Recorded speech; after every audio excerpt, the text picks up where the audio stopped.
I call to order the April 29th, 2026 meeting of the Planning and Transportation Commission. Mr. DeVetto, would you call the roll, please? Yes, Chair Aiken. Here. Vice Chair Chang. Here. Commissioner Heckman. Here. Commissioner James. Here. Commissioner G. Here. Commissioner Peterson. Here. Commissioner Templeton. Here. For the record, we have quorum. All are present. Thank you. Assistant Director Armour, are there any changes to the agenda tonight? There is one minor change in response to direction from City Council. The public comment on items that are not on the agenda will be split. For those who are here in person, that will be held at the normal time as listed on the agenda. For anyone who is joining us via Zoom to comment on items that are not on the agenda, that will be at the end of our agenda following approval of minutes. Thank you. Thank you, Ms. Armour. So, Mr. DeVetto, are there any in-person public comment requests for items not on the agenda? Through the chair, at this moment, I have not received any public comment cards for general public comment. Thank you. Item 1 tonight is the city official reports. Assistant Director Armour. Thank you. We will share the PowerPoint briefly and then jump to the second slide once we've got it up and tell you about your upcoming meetings. At this time, the plan for your May 13th meeting is going to be review of the stream protection ordinance and an additional revision to the ADU accessory dwelling unit ordinance. And on May 27th, at this time, we've got scheduled consideration of the CIP annual report and the parking programs update that was previously scheduled for this evening was delayed. On the next slide, we have some updates from recent and upcoming council meetings. On April 13th, the City Council did approve the project at 3606 El Camino Real. And congratulations to Vice Chair Chang and Commissioner Peterson on their reappointment. Very glad to have you continuing to work with us.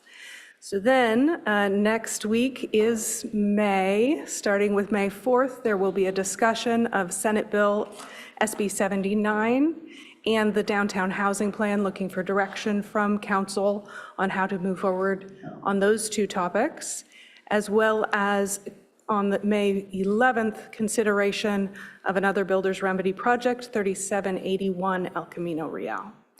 That concludes my presentation. We do have transportation staff, Ozzie Ursay, to present updates from transportation. Thank you, Senior Transportation Planner Ursay. Thank you, Chair Aiken, members of PTC. My name is Ozzie Ursay, Senior Transportation Planner with the Office of Transportation with the updates for April 29th, 2026. I'm joined by Director Ria Lowe from the Office of Transportation as well.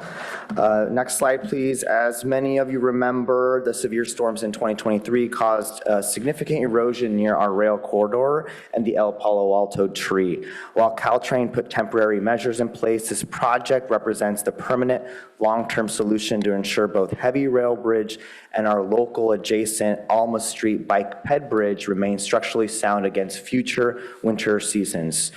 So for the public and interested neighbors, there is a virtual community meeting on May 7th at 5:30 p.m. This is the best opportunity for residents to see the staging plans before any boots hit the ground. Just wanted to note that we expect mobilization in May with active construction starting in June. Because this is a key artery for our cycling community, I want to highlight that the traffic control plan prioritizes keeping the path open whenever possible. However, there may be windows where full closures are necessary for safety, and we will put those notices out through city social media and city channels, as well as Caltrain's weekly construction emails. Currently, Caltrain is finalizing the contract award, and we will have more details once those specific dates are finalized. And again, we'll share that with the public. Next slide, please. Locally here, a quick update on the Quarry Road Transit Connection. As a reminder, in November 2024, 74% of Palo Alto voters approved ballot measure D to undedicate a portion of El Palo Alto Park for Quarry Road Transit Connection proposal. This is a joint effort between the city and Stanford University, and they're looking at not only making transit access improvements, but also bicycle and pedestrian circulation improvements to the area. And the city invites community members to attend an upcoming public meeting to share opportunities and challenges related to getting through and to the area.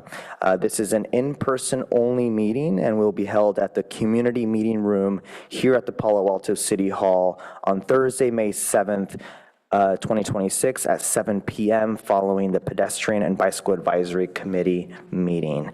Visit the project webpage on the screen to learn more about the event. Next slide, please. On the Churchill Avenue temporary closure analysis, on Wednesday, April 15th, the City Council considered the potential temporary closure of Churchill Avenue at Grade Crossing at a special council meeting. The city received over 200 comments before the meeting, and nearly 50 people made comments at the meeting. The conversation was respectful, thoughtful, and nuanced, and council asked lots of questions and explored the various options, with deliberations continuing at council's Monday, May 11th meeting. And just on a quick related note, on Monday, April 20th, the council approved of Phase 1 Embarcadero Road Improvements construction contract. This is for the stretch between Alma Street and Emerson Street, and this was advanced as related to this conversation and action items. Next slide, please. A quick update on something that was discussed previously at PTC. I have a positive update. OOT traffic engineering team worked with the city utilities in mid-April to get under the hood of this area. They found some loose wiring in the ground that was causing those intermittent skips, and they fixed it on the spot. So thank you for bringing that to our attention. And so just wanted to update the group on that. So thank you again for bringing that to our attention. Next slide, please. Lastly here on the community engagement side, looking ahead to May, we're gearing up for National Bike Month, and our primary focus, as many of you know, is Bike to Wherever Days, organized in partnership with Silicon Valley Bicycle Coalition. So we invite residents for this month-long Bike Month, and the peak of the local celebration falls locally on Thursday, May 14th, where we will have 3 Energizer stations set up throughout Palo Alto to support cyclists with treats and commemorative bags. So please join us for the festivities. And that concludes my updates for the Office of Transportation for April 29th, 2026. Thank you. Thank you, Mr. Arce. Commissioners, we have questions, starting with Commissioner Templeton. Thank you so much for hearing us and for the update. I went over that intersection just yesterday and I noticed, I was like, oh, it's actually going to trigger. Someone went around me to go in front because they were worried it wasn't going to trigger, but it did. And so I just wanted to say, acknowledge that I've seen it in action. Thank you for fixing it. Thank you. Vice Chair Chang, then Commissioner G. Yeah, so I've got a question for Mr. Arce. Thank you so much for sending us the collision and accident reports from Payback. I had a question. I was just looking at these numbers last night, and I had a question because the February report had a level of injury column that I hadn't seen before, and I wondered if that was a new field, because I don't think I've seen it before, and if we're going to get to see that ongoing, because I think we'd also asked for something like that in the past, and it's really great that it was there.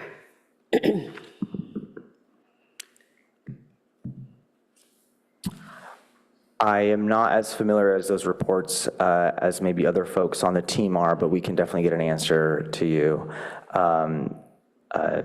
Yeah, so we can definitely circle back. And my vote, at least, would be that we keep that column. I like that column a lot. Okay. A second question regarding those reports. So I noticed that so we got the kind of the bulk download of the reports this time for November through February. And I noticed that the November collisions, like the bike and ped collisions, because those are the ones that I'm particularly interested in, were dramatically more than the other 3 months. And I wanted to ask you guys if you know anything, if there's like a cyclicality to this, is that expected? So for example, November had 12 bike ped collisions, and usually the other months, I've never seen that many in 1 month, but I might have skipped a prior November, and the other months were 3 to 6. And so I didn't know if it was because of maybe daylight savings time or something like that. So typically, the week after daylight saving is the most dangerous week of the year. And so that could account for part of it, I guess. But that does seem like a big bump. Thank you, thank you. Thank you, Chief Transportation Official Lowe. Commissioner G. Thank you, Chair. And I also want to echo my praise for the Transportation Department for looking into the crossing at Meadow. Very excited. As I mentioned prior to the meeting to Senior Transportation Office Member Arce, that I personally have seen the changes between when it was triggering and when it wasn't. I actually had a follow-up question here, which is that at the intersections at Churchill and Charleston, there's like a big X that's on the other side of the crossing, and at Meadow there isn't. So like on this, I don't know how to describe it. It's like right now if you're on the El Camino side, you wait on the line and you don't cross. Like that's where you're supposed to wait on red, I believe. But on the other intersections, it's really explicit, like do not wait on the other side and wait on the El Camino side. Is this the expected behavior at the Meadow crossing too? Just want to clarify that. Yes, it is. So anyway, not necessarily work here, but I think it could be interesting to potentially add like a big X or some other warning sign to make it consistent across the 3 crossings. I think that there's no traffic light at the 4th crossing at Palo Alto/Alma, but the other 3 crossings, I think it would be nice to just have a uniform way to signal what drivers should be doing. And then I also just want to echo what Vice Chair said about the injury status. I think you saw some nods across the commission. Thank you for the great work. And then I had a question for Ms. Armour about the parking program update. Do you know why it was pushed out? We're just working on making sure that you've got a complete report, and it needed a bit more time. Thank you. Thank you, Commissioner G. And yes, I've noticed the same confusion at Meadow and Charleston. So if the signage is made consistent across those intersections, it would certainly resolve questions for me and probably for other people too. Commissioners, any further questions? Commissioner Templeton. I would say that originally Meadow behaved differently, and so the trigger was on the other side. So if you have indeed moved the trigger to the El Camino side of the tracks, then I think it's understandable that we would suggest updating the roadway painting as well, because you have the sign and the trigger, and that's working. And I recognize that it used to be different, but that's why they're painted differently for historical reasons for anybody watching. But it would be good to update that if that's possible, or to get Caltrain to update it, whoever's business it is. Thank you. Thank you, Commissioner. Any further questions? Very good. Item 2 tonight is a quasi-judicial hearing, request for approval of a tentative map for a subdivision at 4103 Old Trace Road. This begins on packet page 8.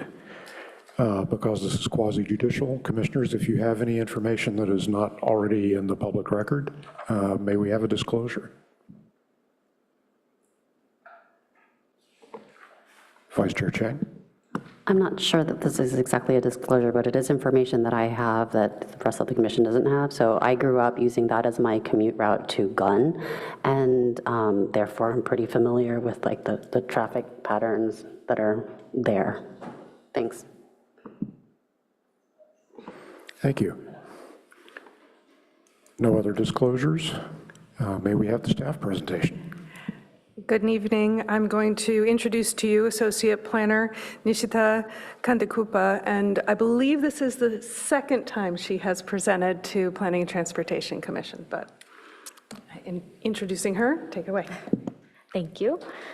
Good evening, Commissioners. My name is Nishita Kandikupa. I'm the project planner for the proposed tentative map application at 4103 Old Trace Road. Next slide, please. The subject site is located in the Esther Clark Park neighborhood of Palo Alto to the west of Foothill Expressway at the intersection of Old Trace Road and Arastradero Road. The site is zoned for a residential estate, which is RE, and is currently vacant. The adjacent land uses to the south, east, and west are low-density residential with a mix of single and two-story homes, and to the north is the VMware office, which is within the Research Park District. There are also two schools located within a half-mile distance to the east of the Foothill Expressway. Next slide, please. The project proposes to subdivide the vacant 1.02 acre lot into 9 residential lots connected by a private street that on the tentative map has been designated as a street parcel or lot number 10. There is a separate planning application under review for the proposed housing development that is being reviewed currently by staff, as a part of which the applicant is proposing a total of 16 units, 9 of which are single-family residences, and 7 of those units will have attached junior accessory dwelling units. One of the lots on lot 9 is an attached single-family residence, which will be a below-market rate unit at moderate-income households, making up to 100% of the AMI, or area median income. Next slide, please. This slide summarizes the lot areas proposed under the subdivision application. Note that the lot areas for lots 6 and 9 are bolded in red to exclude the drainage easements that are proposed along Arastradero Road. Additionally, lot 3 excludes about 150 square foot of a public access easement as shown in the plan sets. I've also highlighted the BMR lot, which is in the dashed green line at lot 9. Next slide, please. I have also included the proposed tentative map here for reference, but this can also be viewed on sheet C 1.1. Next slide. Over the next few slides, I'll be going over the multimodal access of the site. The project is proposing a through street with new curb cuts to provide access to the 9 residential lots through a private street. The vehicular right-of-way will be 20 foot wide, while the overall width, including the sidewalks and landscape median, will be 30 feet 6 inches. The curbs along the private street will be painted red to restrict parking and provide fire, emergency, and trash vehicle access. Keeping in mind the safety concerns that were raised during the ARB study sessions 2 months ago, the applicant is also proposing to restrict right turn movement into the private street for vehicles heading east on Arastradero. This will also be made possible with a reduced curb radius design on the west side of the Arastradero entrance, accompanied by appropriate signage. Next slide. I've also included a turning radius diagram, an emergency vehicle access diagram provided as a part of attachment E in the staff report, the applicant's traffic study. The dashed circle on the top right shows the curb radius design, and the diagram shows the path of travel for emergency vehicles and fire trucks. Next slide. The applicant is also proposing several bike and pedestrian improvements at this location, including new 4-foot sidewalks that will loop around lots 6, 7, 8, and 9, a new rectangular rapid flashing beacon, or RRFB, at the south side of the existing crosswalk along Arastradero, and adding green bike lane markings at the Arastradero entrance to the private street. Next slide. Each proposed lot will either be accessed by an individual driveway or as proposed on lots 1, 4, and 5, or by a shared driveway for the rest of the lots. On-site parking will be proposed under the streamlined housing application, but at this time, no guest parking is required or proposed on-site. Off-site parking is not currently permitted on Arastradero, and that will continue to be that way.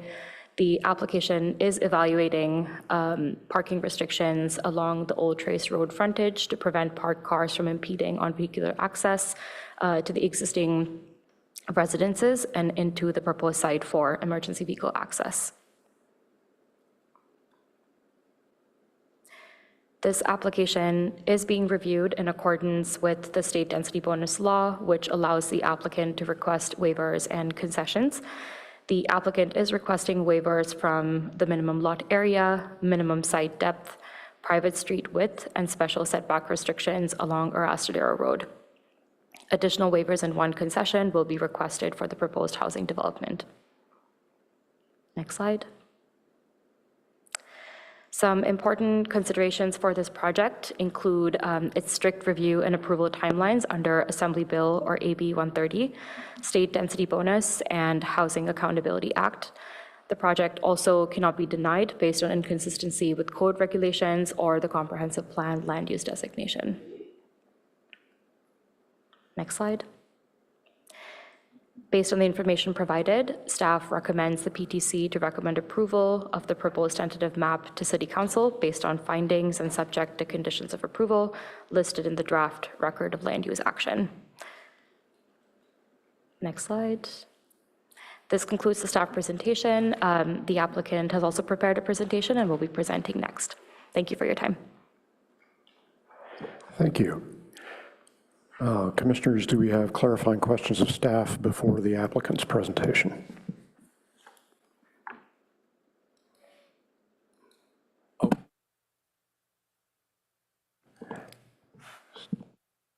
Still not seeing your light, Commissioner James, but please go ahead. Hope this is the appropriate time to clarify this, but I want to just, for my own sake, but also for the sake of residents who may not have been following California housing law or read the entire packet, I just want to clarify my understanding and have you tell me if it's right or not. But basically, in this situation, because all these state laws come into play and the applicant is able to kind of stack those so that each sort of conveys a different sort of benefit to them, my takeaway is that we can really only concern ourselves with health and safety regulations, and that pretty much everything else, or maybe everything else, is governed by state law in this case. And I just kind of, I think that's kind of hard to understand, like for everyone, but certainly I think for residents, to understand that much of this is not within our ability to reject it. I'm actually going to allow our city attorney to respond. But in general, I think, yes, you're going in the right direction. Yeah, so I would say that summary is generally correct. And perhaps the one place that I would clarify is that even our regulation with respect to health and safety concerns is pretty narrowly constrained. Can you elaborate on that a little bit? I mean, if that's my only sort of point of effect here, I'd kind of like to know how narrowly it's constrained or how it's constrained, please. So the city is able to regulate on the basis of specific adverse impact on public health and safety. And that means an impact that is based on a written objective public health or safety standard that existed on the time that the application came in. An example of that kind of written objective public health and safety standard would be the fire code, for example. It's very clear. Anyone reading it doesn't need to apply their discretion in whether it's if a project complies or not. It's objective and it's written. Thank you.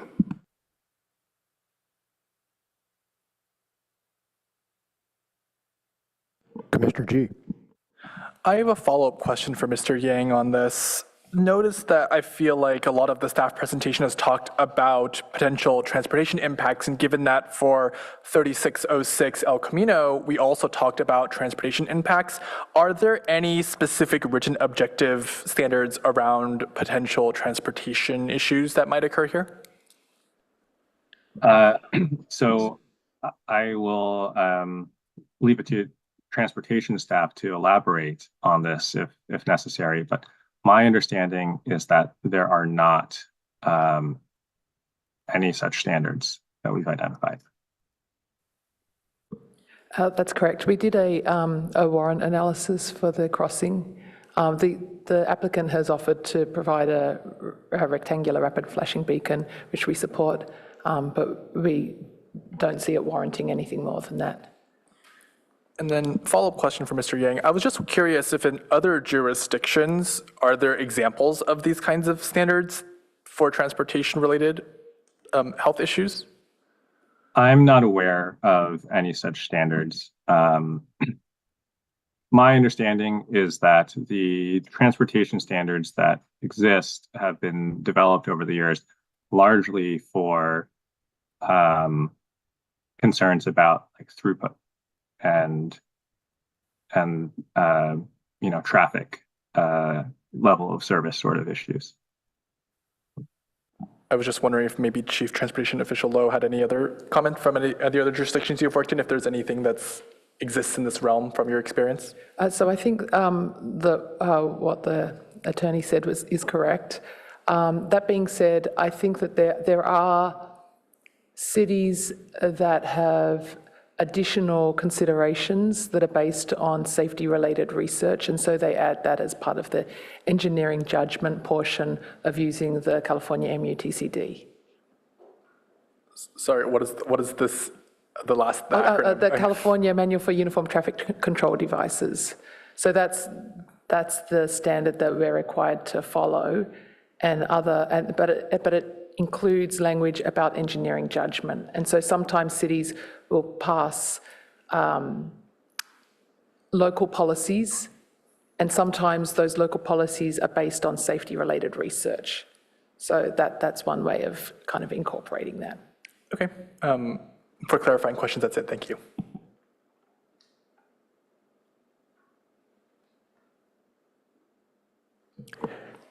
Commissioner Templeton. Thank you. This one's really specific, and I just simply don't know the answer to this. Do we have any kind of regulations involving when it's acceptable to put a new curb cut in on a major road?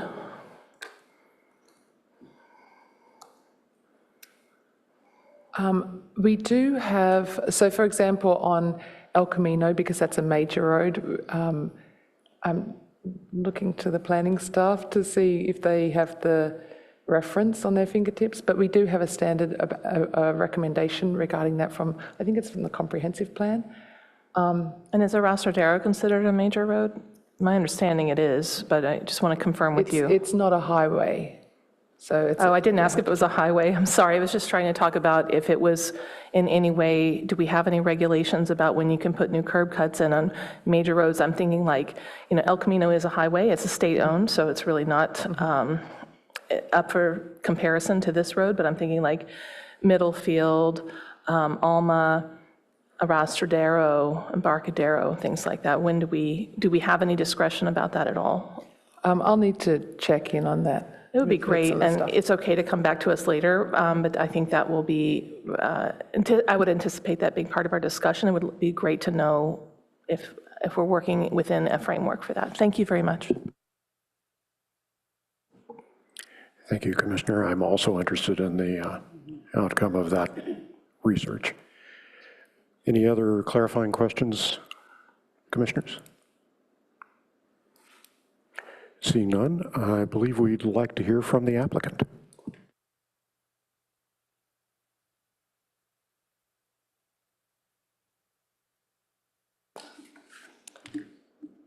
Good evening, Commissioners. Thank you for being here tonight.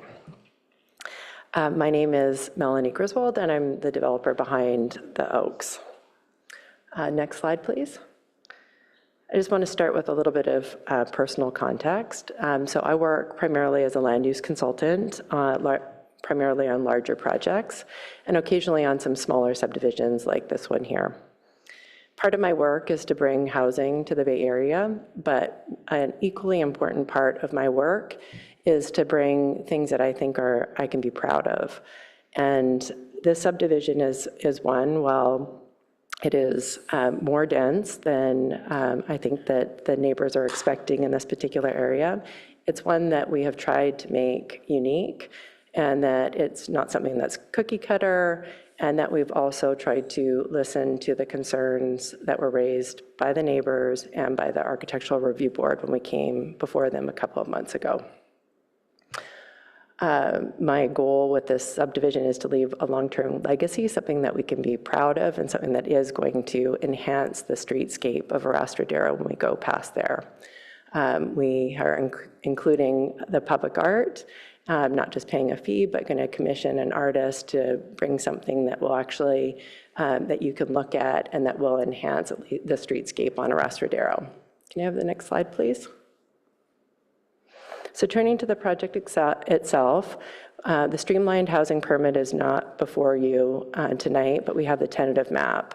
But as mentioned, what is planned is 9 lots and 16 units in total. That would include 7 junior ADUs and 9 single-family residences. 2 of them will be attached single families, so actually 4 in total, 2 attached, and 5 detached single families. And it's on a just over 1 acre lot. Next slide, please. So as mentioned, it was really important to us to have individual character with each of the homes that are designed, so that it's something as I walk around Palo Alto, I see all of these homes, many of which are very close to the street. They're next to sometimes big buildings, small homes, but there's a lot of individual character, and that individual character is something that brings a lot to the city. And so that's something that was important to me, having as much landscape as we can.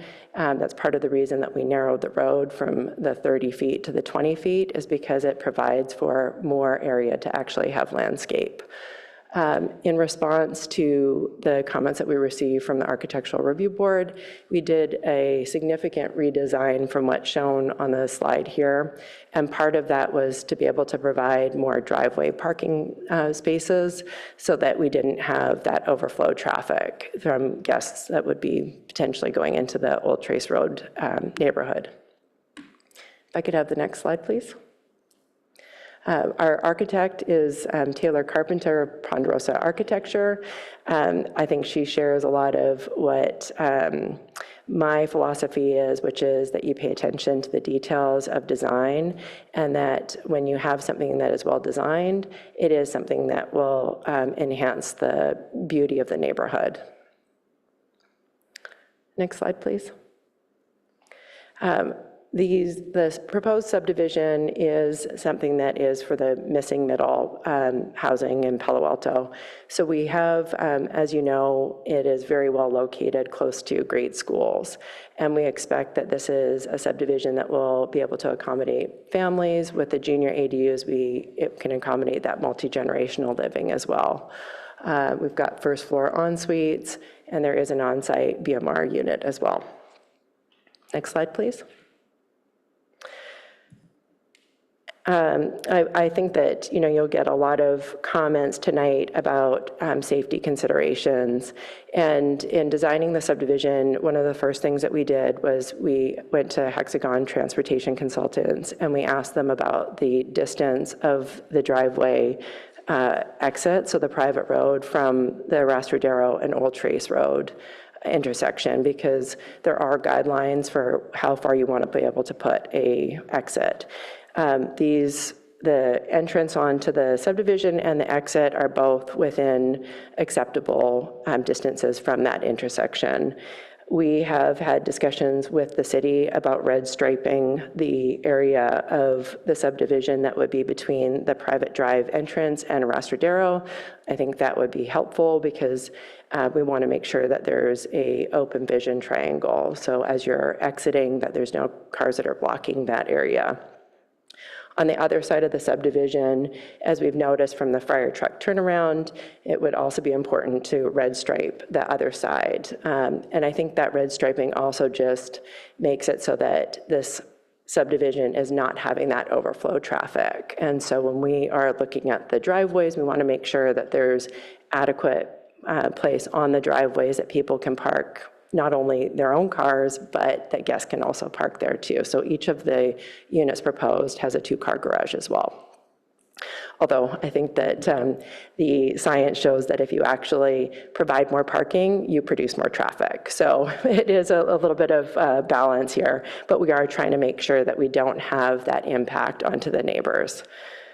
This particular subdivision, though, is very well located in that there's really no reason for anybody who lives in the subdivision, who is visiting the subdivision, to go into the Old Trace Road neighborhood.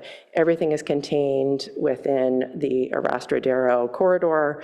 And as mentioned, we did eliminate the potential of a right turn into the subdivision from Rastradero, just because Rastradero is going to have that higher speed of traffic. And so I think having a right turn, there is a meridian across on the other side anyways, but that just makes it so that you don't have people turning left into the subdivision. The traffic study, which is included in your packet, I think it really illustrates the traffic impact from the subdivision, which ultimately is very low. And the peak hour timeline, we have 6 trips per hour that are going to be produced. That's roughly 1 car every 10 minutes. And then in the PM, it's 7 trips per hour. So that's just under 1 car every 10 minutes. We have incorporated sidewalk. So in the Old Trace existing conditions, there is no sidewalk. At the ARB meeting, there was a number of complaints about the safety of pedestrians walking along Old Trace Road. We are incorporating a sidewalk into the subdivision. Ultimately, if there is no sidewalk that's higher up in the neighborhood, we can't do anything about that. That's not our frontage, but we can incorporate sidewalk in our own subdivision. And so we're proposing that along with upgraded ADA ramp at the Old Trace Road Rastradero intersection, which would connect over to a new ramp on the other side, which is already at grade. And we are incorporating the rapid flashing beacons as a voluntary measure. And with that, I thank you for your time. If you have any questions, happy to answer any questions. Thank you, Ms. Griswold. Shall we check for public comment, and then perhaps we can, after you've had a chance to respond, we may have questions for you? Yes, absolutely. Thank you. Okay. Mr. Tavera, do we have any request to comment from the public on this item? Oh.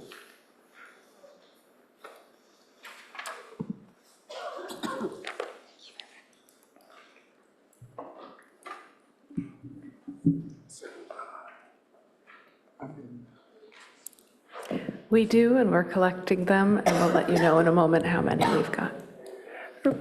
Pardon me, I didn't hear you. So as you can see, we do have a number of requests to speak. We will collect those and let you know how many. Thank you.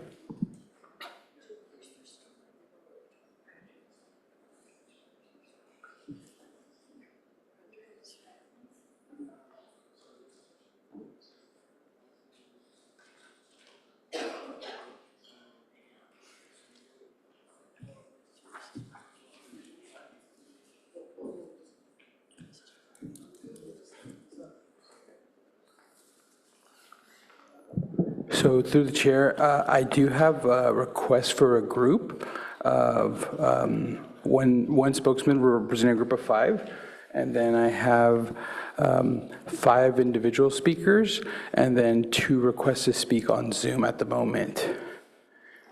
Thank you. I think with that many, we'll stick to the usual time limits. We won't shorten. Okay. And if you just give me one moment to add everyone into the queue. I have. No. These people are all speaking. There are 5 others who aren't speaking, who volunteered. Okay, so where is here?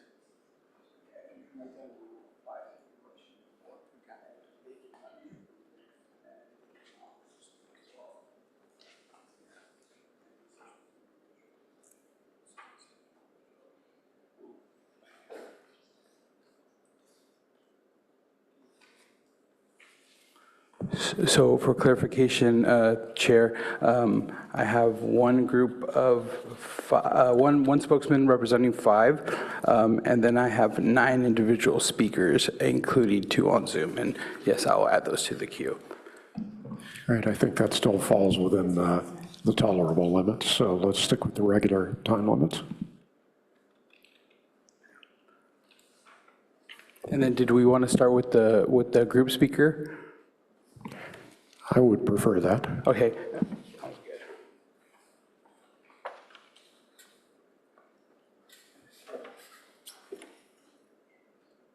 No, I'm shocked.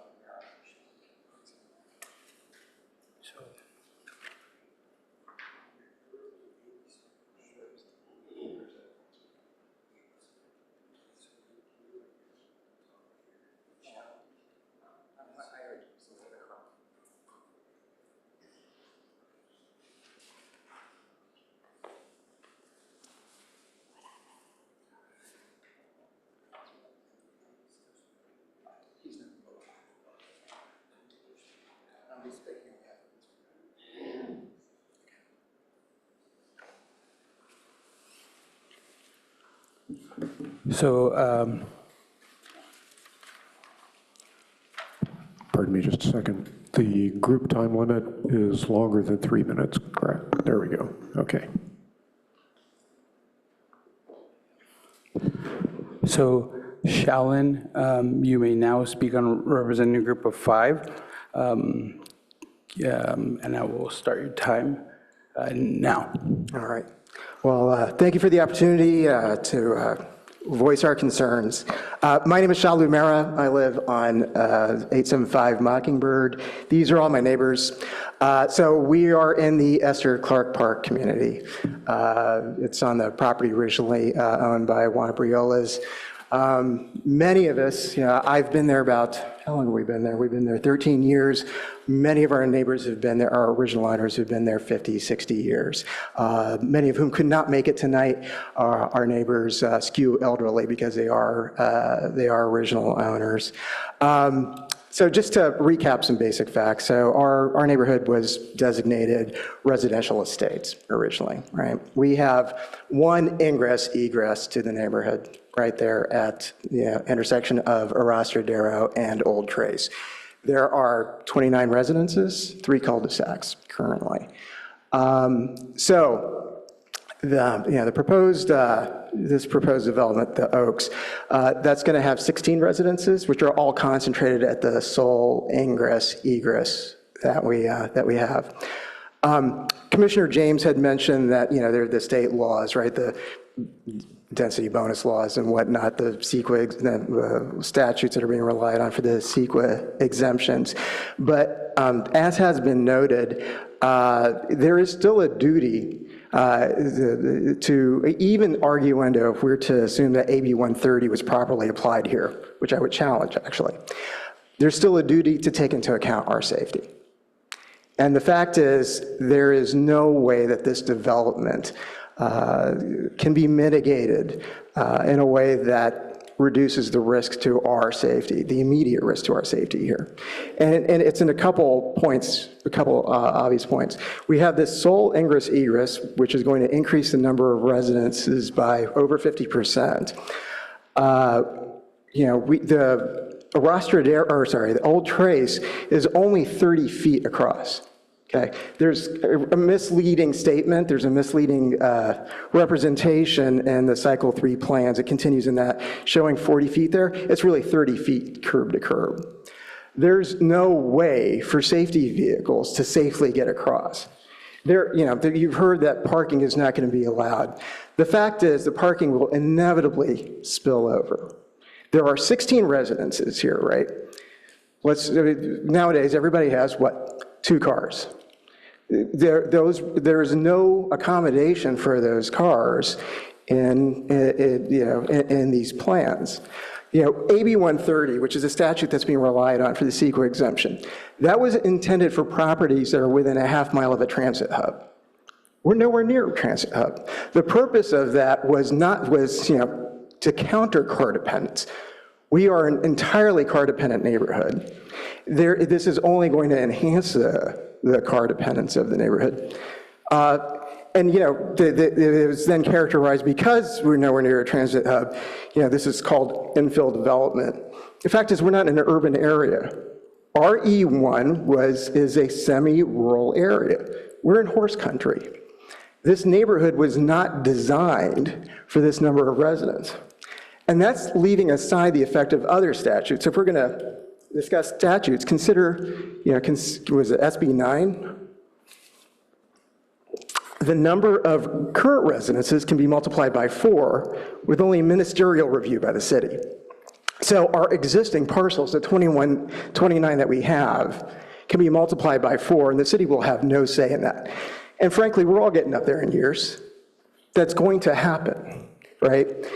The traffic study that's referred to, this hexagon traffic study that's commissioned by the developer, it's clear to me they haven't taken into account the growth that's going to happen in their neighborhood, the traffic that's going to come from the organic growth, irrespective of this development. And I question whether that can be relied on. As far as, safety, we've already had situations, multiple situations, where safety vehicles, emergency vehicles could not get through in our neighborhood. We've had situations where, because of construction, there's been parking along both sides of Old Trace going up quite a ways, and safety vehicles literally could not get through in time. Emergency vehicles could not get through in time. And this will not be a one-off occurrence now. This will be constant, because there is simply no way that there's not going to be overflow parking along Old Trace. There will inevitably be overflow parking on Old Trace. Moreover, egress is not going to be possible when there is a fire. When we have a fire, was it 4 or 5 years ago, we were in the fire zone. Our neighbors, we were all on text alert. We're under warning that we may have to evacuate in an hour. In our case, we were getting my father, who had dementia, ready, and our pet ready, and our daughter and whatnot. If we had 16 residences, right, the only egress to our neighborhood, there's no way we could have made it out if the fire had spread. And that's not accounting for what's going to happen in the future. I also strongly suspect that this traffic study that was commissioned has taken no account for service vehicles. This is an issue that we encounter all the time. When service vehicles come in, they block traffic in our neighborhood. They don't have room to turn around.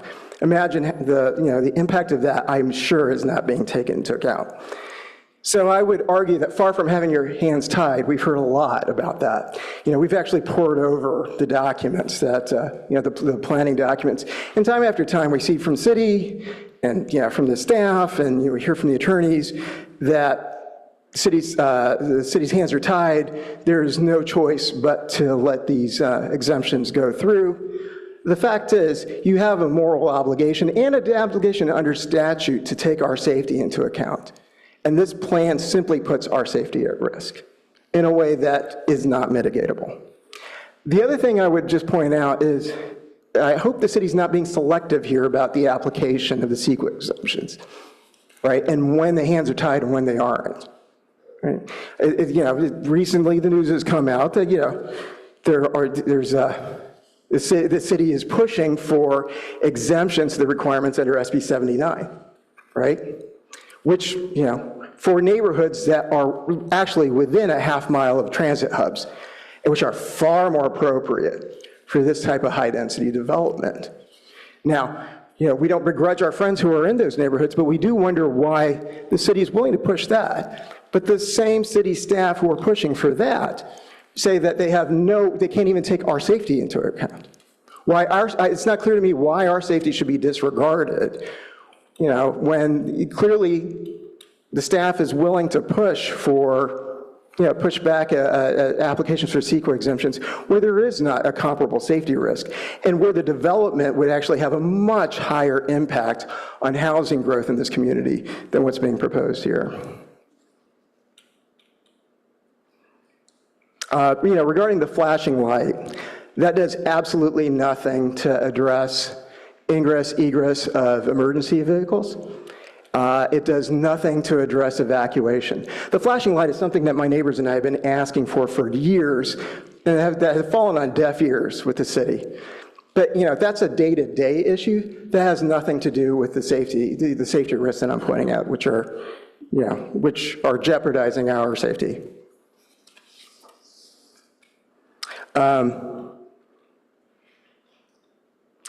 So with that, you'll hear from our other neighbors, but I would ask that, whatever the traffic study is that you're relying on, that you take a second look at that to see whether you've actually done your duty to make sure that our safety is not being put at risk. Because I will submit that this plan is not at all compliant with the requirements of the statute that's relying under, even under the Bonus Density Act.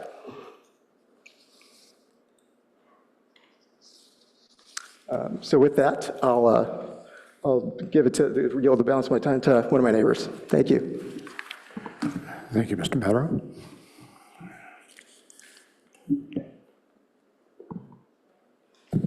Our next speaker is Marilyn S.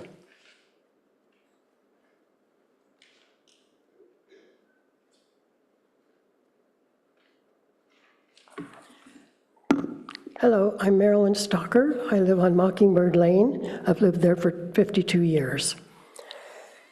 I'd like to just mention a few things, that the intersection at Old Trace Road and Arrastradero is very dangerous. It's a 35-mile-an-hour street, 2-lane with a cutout for left turning onto Old Trace Road. But the visibility is very poor. As we're leaving there, looking to the left, there are a lot of shadows, and it's very difficult to see cars and especially e-bikes that are going very quickly past our street. We have no sidewalks, and yet we like to walk. We walk for our health, we walk our dogs, we walk to see our neighbors.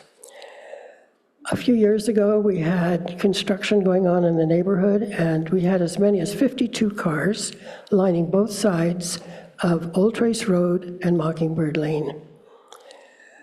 During that time, too, one of the neighbors had to require 911 to come. And they had a very difficult time. In fact, they had to go to the construction people and ask them to please move their cars because they could not get the emergency vehicle up Mockingbird Lane. We're not on a bus route. The closest bus is in the Stanford Industrial Park, which is on Hillview. Takes me 11 minutes to walk there, and that bus goes over Dunbarton Bridge. Doesn't go to downtown Palo Alto. I don't know how long it would take to walk to El Camino. It's about a mile. That's where I could get a bus 22 to go to San Jose or to go north.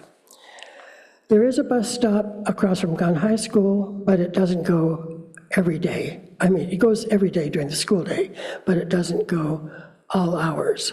So it's not a viable bus route for us. Just tonight getting here, it took us 4 minutes to go through the intersection at Foothill Expressway. Sometimes it's double that. And so you have cars that are backed up beyond Old Trace Road.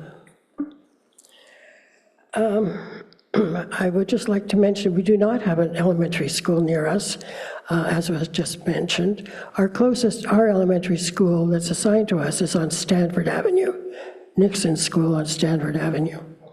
However, there are the high school and the middle school are both on Arrestradero. Private school Bowman is on Arrestradero, 2 synagogues and 2 churches. And so during the week, there is a lot of traffic going at school time and at church time. Also, this particular property is directly across the road from the VM, what used to be the VM campus. Now This it's been- concludes your time. Thank you. Thank you, Ms. Stockard. Our next speaker is Kanwar D, followed by Jeannie C. Kanwar.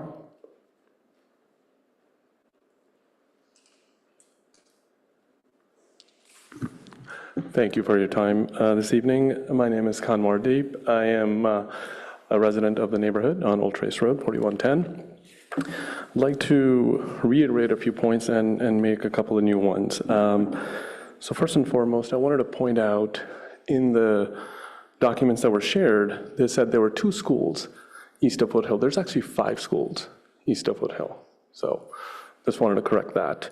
There's Bowman, there's 2 Bowman schools, there's Ellen Fletcher, Juana Briones, and Henry Gunn. So just wanted to put that out there. Just adding to the safety points that were raised, people use Old Trace to make a lot of U-turns. Commissioner Chang mentioned she's fairly familiar with that. People go west past Foothill. Often, if they made a wrong turn or forgotten to make a turn, that's the favorite, frankly, the only or the first option for people to make a U-turn. And that's pretty awful when it's rush hour, which is 3 hours in the morning, 3 hours in the evening. So this particular development will make that situation far, far worse.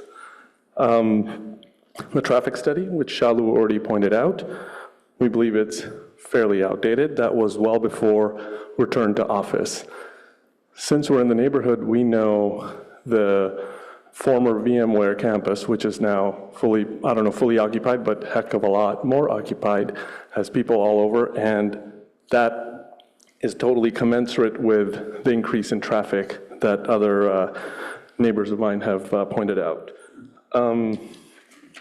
We also, given the misrepresentations of, that we've heard and the obvious defects, we're not clear if the plans meet the requirements of the Subdivision Map Act.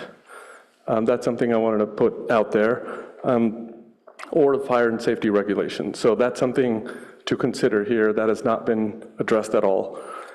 And lastly, I'd just like to reiterate the question Jalu had raised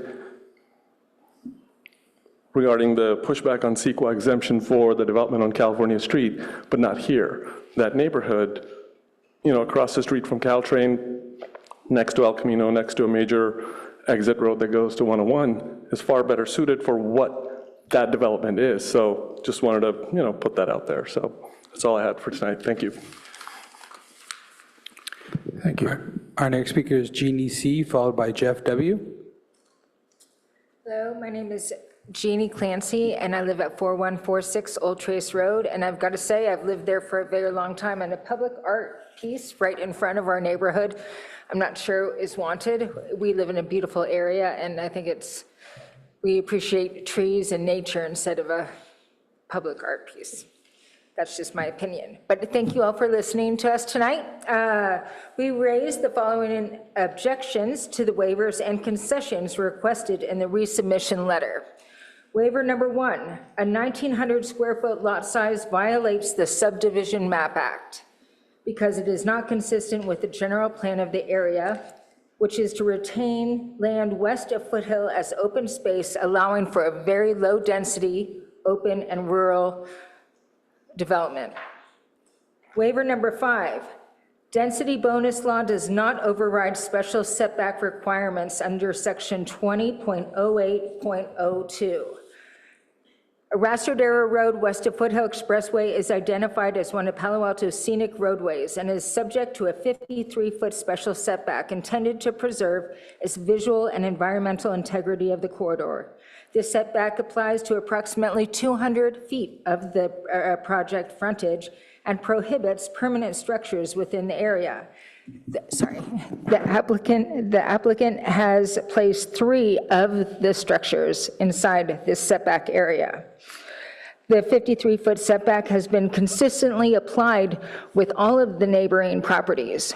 Every property is back 53 feet, including the state mandated lot split on Old Adobe that was just approved this year. So even state required laws are recognizing the 53-foot setback. Arastradero Road also has a 90-foot road right-of-way along the proposed development property line that appears to be misrepresented. The city's road centerline data map establishes the median center as the true centerline of Arastradero. When the required 45-foot measurement is correctly applied, the right-of-way encroaches approximately 23 feet, not the 13 feet identified on the plans. This discrepancy undermines the feasibility and legality of the design. Why is this important? Arastradero is a crucial west-east emergency evacuation route for those in the wildfire urban interface area west of Foothill Expressway. Safe evacuation depends on the continued viability of Arastradero Road as a functional egress corridor, and anything that reduces the road right-of-way, adds traffic, or impedes emergency response poses a significant public safety hazard. Waiver number 6, reduction of a private road width. The applicant seeks to reduce the required private road width from 32 to 20 feet. This concludes your time. Can I speak on behalf of my sister, is Heather C.? Can I use the remainder of her time? Absolutely not. Unfortunately, that's not part of our policy. Okay, thank you. Nevertheless, thank you for your comments. Our next speaker is Jeff W.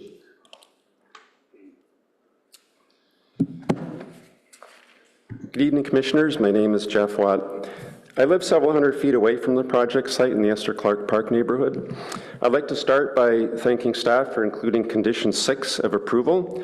This acknowledges that it's city policy for council to approve new public and private street names, with recommendations from the Palo Alto Historical Association. There's a street name shown for the private lane on some of the tentative maps submitted by the applicant. That name has no significance to the neighborhood, the city, or the region. So I urge staff to enforce Condition 6 so that the neighborhood has a street name with some significance if we're forced to accept this subdivision map. This parcel and the surrounding land have an extraordinary history that can be traced back through Juana Briones, her daughter, all the way back to a Native American who was emancipated from the Santa Clara Mission and became the first private owner of this land in 1840. There is no shortage of historic figures and events to draw from in naming that street. Next, I'd like to point out that the streets in the neighborhood are below Palo Alto standards for width. Many are even narrower than Old Trace. This was an intentional choice made in the 1960s after the area was annexed by Palo Alto and the city initiated an improvement project in 1964. The neighborhood pushed for reduced widths, and this very commission agreed because it was deemed safe and appropriate given the area was zoned for 1 unit per acre, and the general plan at the time called for a maximum of 3 units per acre.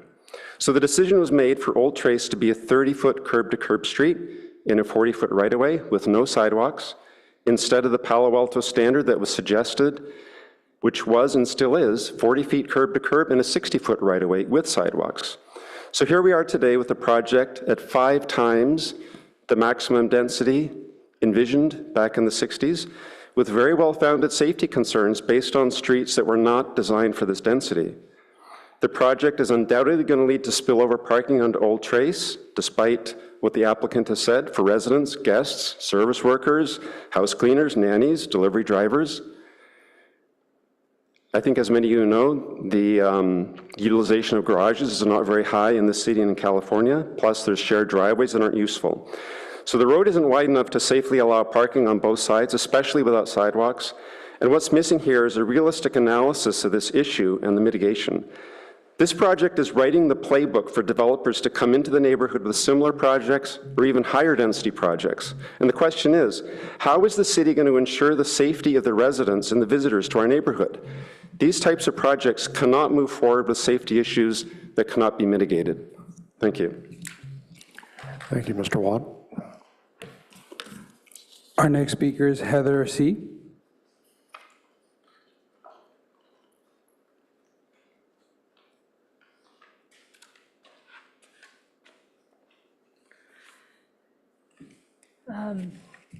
Waiver, I'm going to continue. Waiver request number 6 is the reduction of private road width. The applicant seeks to reduce the required private road width from 32 feet to 20 feet. Palo Alto requires a minimum of width of 32 feet for roads serving 5 or more lots unless specific conditions are met. These conditions, this project does not satisfy. There's a narrow 20-foot road lacks the adequate turnaround space. Vehicles heading westbound on Arrastradero from the development will be forced to exit eastbound and make a dangerous illegal U-turn in front of Manuela, just feet from the Arrastradero Foothill Expressway intersection. The Arrastradero Foothill Expressway intersection is considered one of the top 20 most dangerous intersections for cyclists in Santa Clara County. Adding a new intersection from the private road in such close proximity will introduce more turning movements for kids to negotiate when riding their bikes to school. The applicant also proposes, the concession request for reduction in affordable housing unit standards. They proposes only a 12.5% on-site affordability. The applicant proposes only 12.5% on-site affordability and is considering a concession for reduced size. This request attempts to waive the very requirement that qualifies the project for density bonus incentives and unlimited waivers under California law. Such a circular request creates an improper loophole and should render the project ineligible. Thank you very much. Thank you for your comment. Our next speaker is Ellen S. Ellen S., you may now speak.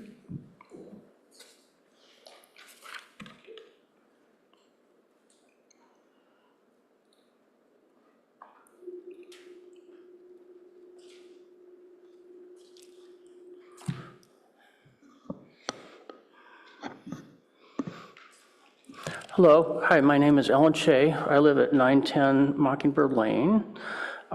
People have covered things pretty well, but I do want to emphasize, by my estimate, there'll be probably more like 30 cars in this parking this development based on, 3 bedrooms for each one of the 5 places. That 3 to 4 cars, I would say, with a JDU, and same with the other ones. So I think they're going to be supplying 21 spots, including the garages, and I don't think that'll be enough. Also, Rastadero, people do not drive 35 there. That's the speed limit, but they're speeding from either end, going both ways. In fact, I would say they are often going 45 or 50 miles per hour, and there's racing out on the road. I hear cars opening up and racing all the time. And I've called the police, but they have to be caught in the act. So I don't know if anyone ever gets caught. And like Marilyn said, the closest mass transit that's not going over the Dunbarton Bridge is at El Camino in Charleston. And I know very few people that walk that distance to go take the bus. So, if you can afford Uber and Lyft, that's your other option, I guess. But anyway, we'll stop there because people have covered things pretty well. Okay, thank you. Thank you, Ms. Shea. Our next speaker is Shoshana L. on Zoom. Shoshana, you may now speak. Hi. Okay. Thank you. My name is Shoshana. I have lived at 940 Old Trace, which is on Old Trace Court on the 3rd cul-de-sac. I also speak my sister, who's in a wheelchair. She has emphasized some concerns of hers about with this extra in and out of ETA and other wheelchair services that will be able to come in. But there's quite a few extra points I want to point out. I recall when the traffic assessment cameras were up, and many of my neighbors commented that we believed that the assessment was happening when schools were on break. I can't remember which break it was, but I remember us saying this isn't the week that they should be evaluating it, and it felt like a misrepresentation. The impact of the traffic related to The road barriers that were put up right before Foothill Expressway a couple years back have caused quite a big backup. And as one of my neighbors said, it takes quite a few light cycles to get through because people can no longer be making easy access to the right-way turn on Foothill Expressway. This is a detrimental, fundamental change to the area that it's just not equipped for. As you cross Foothill Expressway, it becomes a completely different neighborhood. And there's lots of concerns that we have about this high density and fire areas, not only for traffic, but for our homeowners insurance. We have been almost canceled several times, and a friend of mine was recently canceled due to high density. And we believe that this is putting us in jeopardy for the future, not only for what's happening now, but what will happen in the future when we can no longer get homeowners insurance. We are going to have fires in the future, and we're putting ourselves in grave danger. Now, another thing about visibility, we've talked about the pedestrians, but for cars, you know, as it is right now on the lot, if you drive by it, the grass is very, very tall, and we can hardly see anything. I was trying to make a left-hand turn, and I had to pull very far into the road of Arostradero to even see my right and left to even see. So I'm concerned once these houses are up and once there's artwork, how will we be able to see if there's not a light that's being put up? The pedestrians can walk, but I don't know how drivers will be able to go with an extra 10 cars coming in and out per hour. Not only that, but this hasn't taken into account the growth, as one of my neighbors said, that not only are there going to be people driving in and out, but there's going to be delivery cars, Amazon, DoorDash. The amount of delivery that comes in now, if we're adding an extra 16 houses. The other thing is I can't imagine that our guests that are going to be there aren't going to have parties, that there's not going to need to be, you know, dinner parties, birthday parties. There won't be extra need for parking.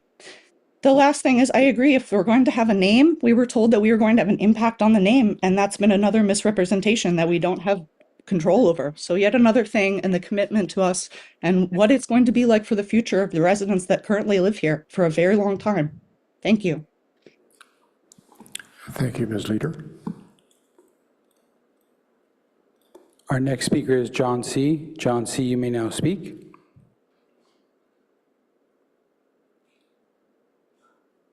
Hi, thank you very much for the time. I was born and raised in Palo Alto. I went to Barron Park Elementary School, to Terman, which is now Fletcher, and Gunn High School. And a lot of my friends were in Los Altos Hills, so I went up and down Arostradero many, many times in my life. And I really understand the neighbor's perspective, having had so many friends in that area. And unfortunately, their perspective is more of a Los Altos Hills perspective, in my opinion, having an acre of land per house and just having so much freedom. Where I grew up in Barron Park, and I would really recommend the neighbors to drive through my neighborhood and go down Barron Avenue close to El Camino, or Paul Avenue, or just off El Centro, or even La Selva Drive, and understand how tight certain areas are. And we've never felt unsafe with emergency vehicles or anything of that nature. So I think perspective is a big deal. And I think if they drove around Barron Park and some of the tighter streets and understand how safe we feel, I think that would give them some more confidence. And at the end of the day, we need more housing. There's no question about it. And any project that has affordable housing is awesome. And I think we need more of it. And I support this, and plus any future projects out there that give more affordable housing and then some more dense housing, because we really need it in Palo Alto for our schools, for our teachers. And again, I just feel that Barron Park is incredibly safe, and I just think perspective is the biggest issue here. And I think those neighbors need to get out of that area and go into more dense areas and understand how safe they are, and how proud of a community like Barron Park is. And thank you very much for your time. Thank you for those comments. Through the chair, this concludes public comment. Thank you, Mr. Tavera. Ms. Griswold, you have an opportunity to respond to the comments you've heard, and we may have questions for you as well. Thank you, Chair. I think it's important to appreciate the perspective as mentioned by the last caller, but it's also important to correct misconceptions, and particularly around traffic and safety concerns. Ultimately, this is not a high-density residential development. It's a low-density residential development, and that's why it's consistent with the general plan. This is a gentle increase in the number of units, and it is not a high-density development that's going to produce hundreds of trips every day. It's going to produce one car every 10 minutes during peak hours. And that's based on the trip generation manual of 2025. These are objective standards. These are not fear-based standards. These are not conjecture. These are the standards that a traffic consultant looked at and that the city reviewed. In terms of the egress from the community, ultimately, this actually improves the egress from Old Trace Road. This adds a second egress onto Arrastradero, where there's only one. So if there is ever a blockage at Old Trace and Arrastradero, now you have a second exit onto Arrastradero. A 20-foot road, while it may not be Palo Alto standards, that's the fire code. And in most communities, 20 feet is the minimum, because that's the fire code, and it's the California fire code. And this is consistent with the fire code. And the reality is that this subdivision actually has much larger width of access on two sides. So when you look at fire code access, we've got Old Trace Road, which is over and above what is needed for fire code, and you have Arrastradero, which is over and above what's needed for fire code. The private drive is needed to provide fire code access to the very, very corner of the subdivision. And ultimately, I think that much of this comes down to fear. Additional residents do not create safety risks. Vehicles don't necessarily create safety risks. If the subdivision is designed properly and in conformance with safety standards, which it is, there will not be increased safety risks as a result of this subdivision. And ultimately, the general plan conformance, that's measured after the application of state density bonus law.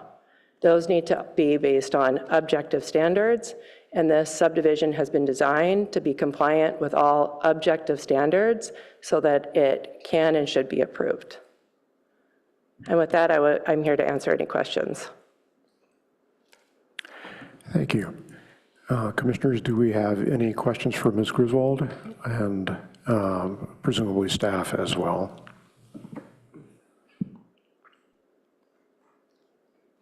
Vice Chair Chang.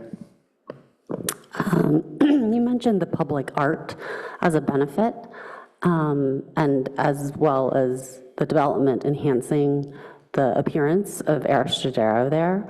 I wanted to understand whether you took into account the scenic corridor component of this, as well as the RE zone, which is specifically in Palo Alto meant to kind of emphasize the environment? Yes, with the artist that we've selected is one that's, that has already been commissioned by Palo Alto. His art is very nature-based. It largely uses images of trees and oaks, and what we are hoping to incorporate is something that will bring in that nature, whether it is some mosaic tile on some fence, something that is not going to be obtrusive, because we want to provide as much space between the subdivision and the road, but something that is going to enhance that feel of nature, whether it's some additional lighting or mural. And then in terms of the actual material choice, we have chosen a color palette that is more natural-based, trying to incorporate wood, other things to really soften the look of the development so that we don't just have some faux Spanish-style homes that are all stacked up that look exactly the same. So just trying to make it with the landscape and the color choice, something that's going to actually be beautiful. And while it is not a residential estate 1-acre property, it still, I think, can be something that's attractive along Arrastradero.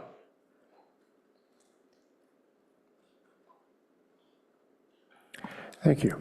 I have Commissioner James, then Templeton, then G.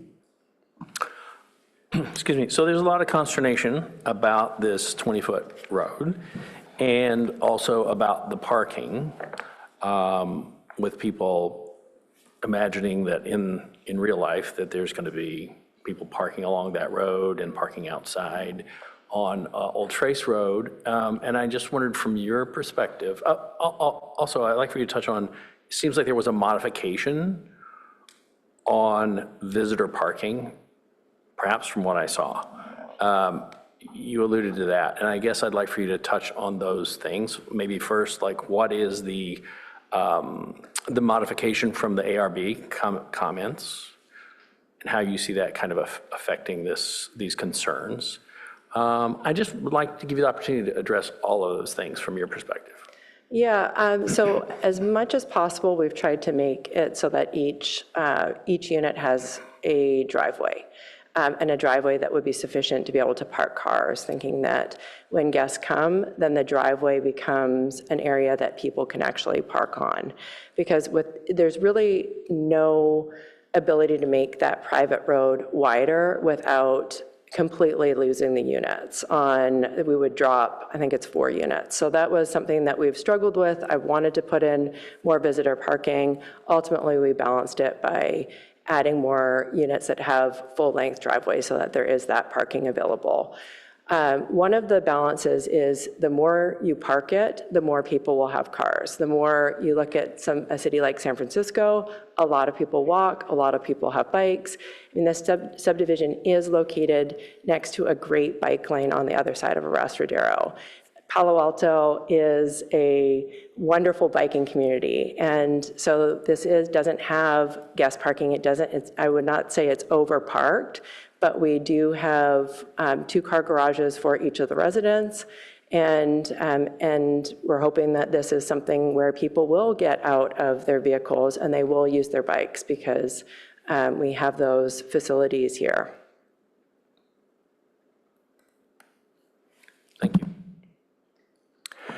Commissioners Templeton, then G, then Heckman.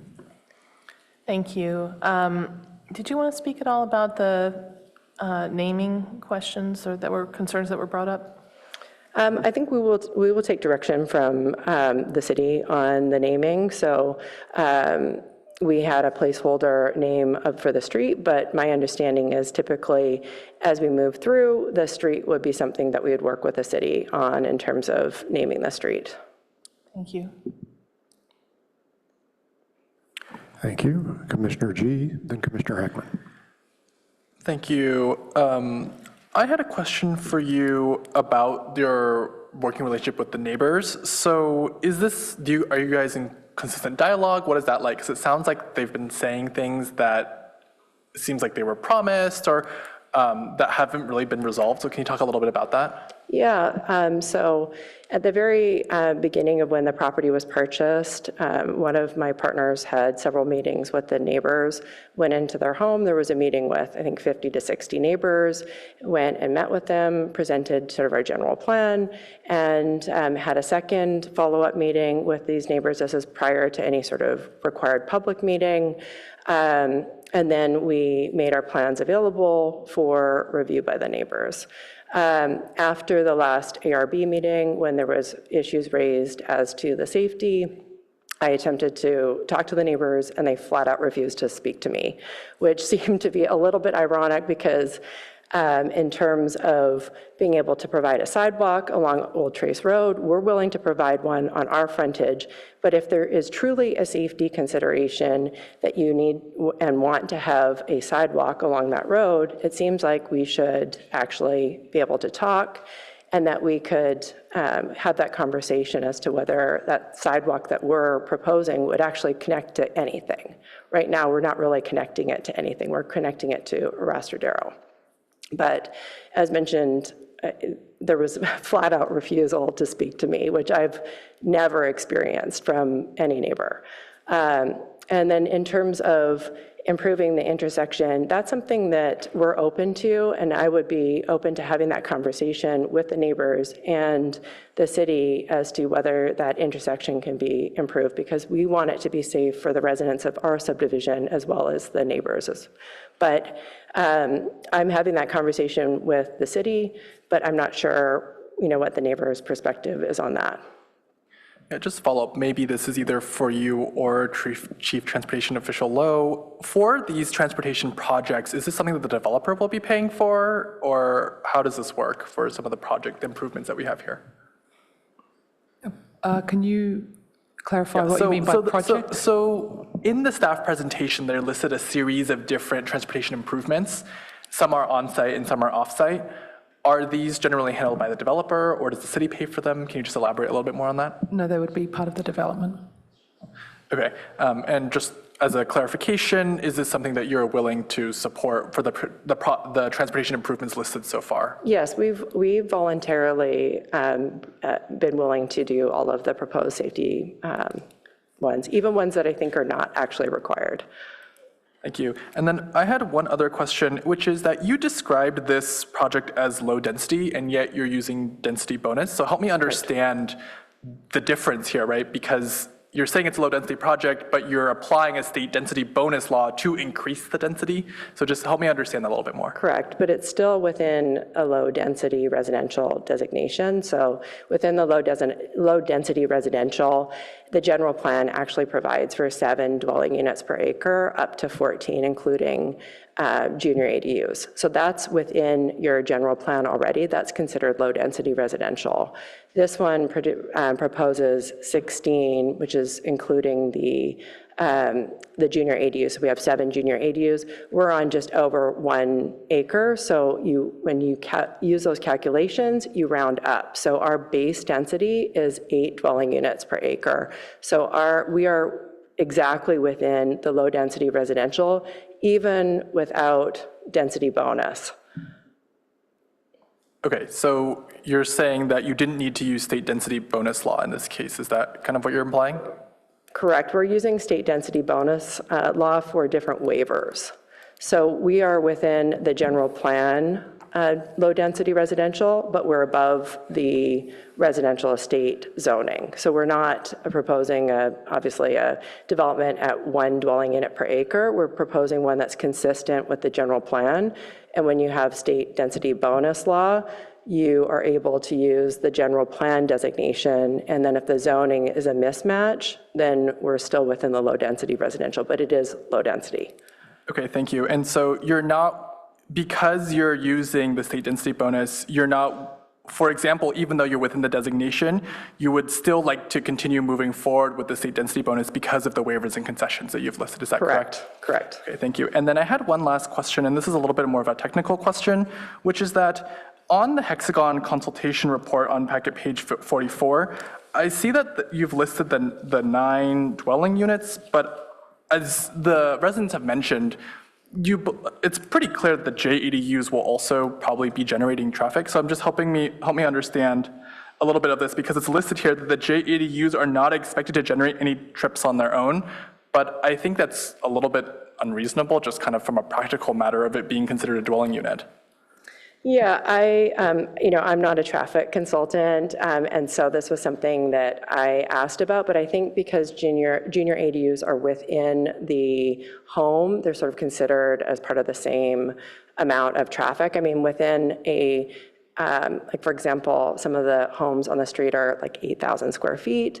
Those generate a lot more traffic than a smaller single-family home. So these things are averages. The single-family detached is expected to generate 5, I believe it's a total of 9 daily trips, whereas the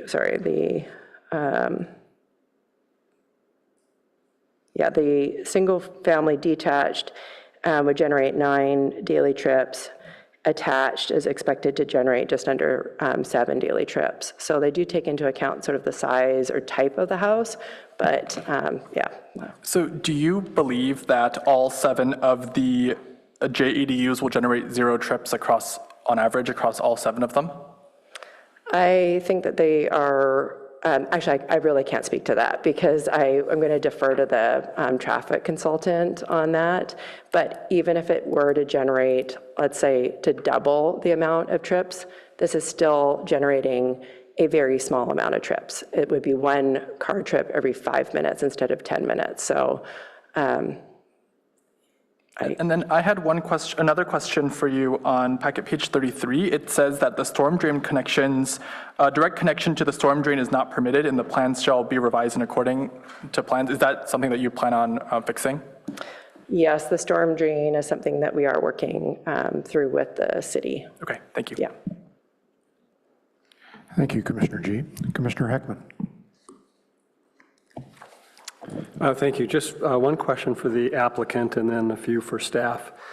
So in the letter submitted by your council on March 30th, under a heading regarding your BMR, assurances for the affordability of units, upon request, the applicant will record a deed restrictive covenant.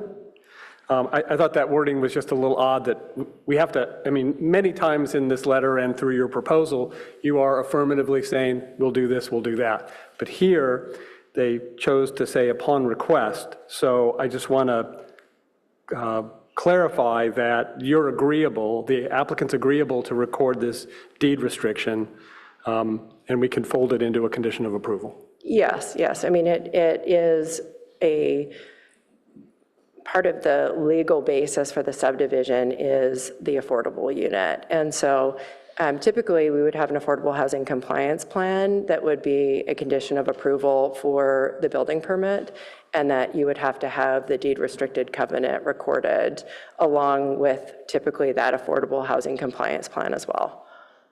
Okay, all right. That's my only question for you. Question for staff. Old Trace is it a dead-end road? It appears to me to be, I see the 3 cul-de-sacs spinning off it, but does all the traffic that goes in come out that same way? Yes, that's correct. Okay, all right. And then, and I suspect this is going to be a question for Mr. Yang.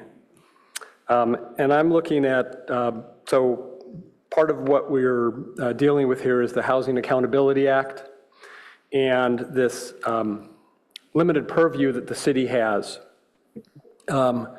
to deny or reduce density only if certain fairly rigid standards are made. And so I notice in the applicant's counsel's letter at page 52 and I incidentally thought that whatever I think about the content of the letter, I thought that their mapping with examples I thought was very useful to illustrate the points. But for items 3 and 4, which appear on page 52, we're talking about interior side setbacks and rear setbacks. And for each of those, the statement is made that this would reduce the buildable area on proposed lots. And in the first one, it says it reduces the buildable area on each lot, thereby reducing the buildable area on all of the lots. That's number 3. Number 4, substantially reduce the buildable area of all lots, thereby reducing density. And so really, I first want to drill down on this issue that my belief is that reducing buildable area, you might still have a house on the lot, it just might not be able to be as big. And I'm not reading this state law as saying if you reduce the buildable area but maintain the density, you can only do that if these findings are made. And so I wanted to find out from our city attorney whether I'm reading too much or too little into this issue of the relationship between setbacks and reduction of density. Right. So I think the more relevant statute here than the HAA is state density bonus law. And so under state density bonus law, the city is required to grant a waiver when it's requested if that waiver would physically preclude the development. And there are narrow conditions in which the city can refuse a waiver that relate to, again, specific adverse impacts on health and safety. So the question that arises is, what does it mean to physically preclude a housing development? And the courts have said that an applicant is not required to eliminate or reduce amenities in their project, even if it's theoretically possible for the project to be built at the same density without those amenities.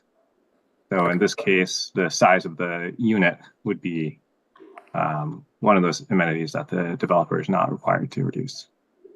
Okay, that's helpful. So it seems like there's not a lot of flexibility on the setback issue, but even if there was, the scope of what we have before us tonight is the tentative map. So if I'm understanding it correctly, we're being asked to make a set of findings about whether taking one square and carving it into 10 pieces of particular size and shape has any of these impacts that would prohibit it. And so when I think about setbacks and things like that,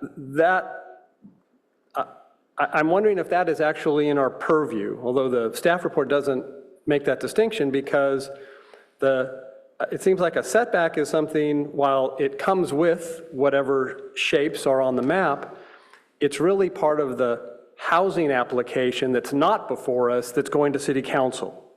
And so I'm wondering if we could have some guidance on that to understand the proper scope for us and the public, to understand really the scope of this tentative map recommendation that we're being asked to make.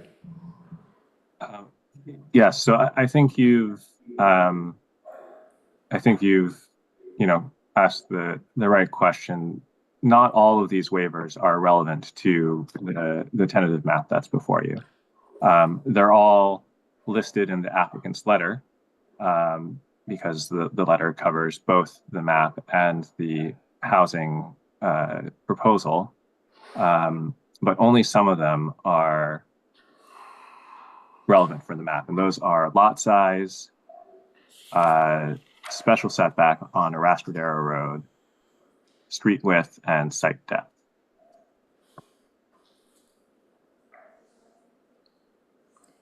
Site depth.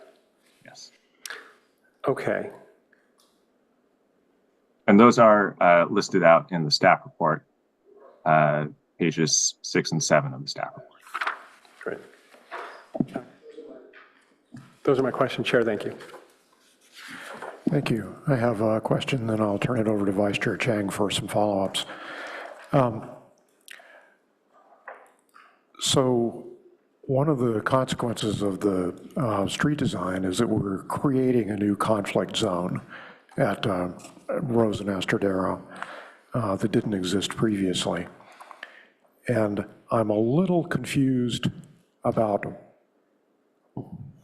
the mitigation that's proposed there, the restricted right turn with the curb radius, because it appears that some of the reasoning behind the design of the subdivision is that cyclists will move over to the other side of Arastrodero and use the bike path.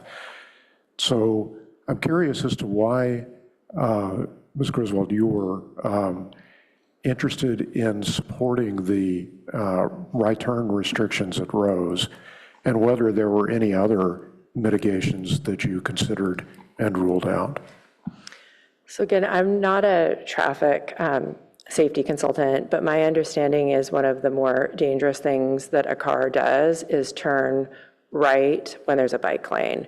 And so limiting that right turn at a non-intersection where there's a bike lane, it was something that the city discussed and that it seemed to me made sense from what I know of cars and bikes. Whereas when you're turning right, you don't have that same conflict because you're actually looking and your attention is more on the cyclist. So that was something that they suggested and made a lot of sense. Yeah, just to make it clear, I'm not objecting to that mitigation, just curious about why it's there and what other things might have been considered.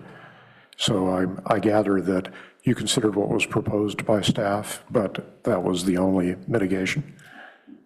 In terms of that intersection, I think the other, I mean, we don't want to have anything that's going to block the sight lines of people turning either. So, I mean, we considered, I think, some bollards as well.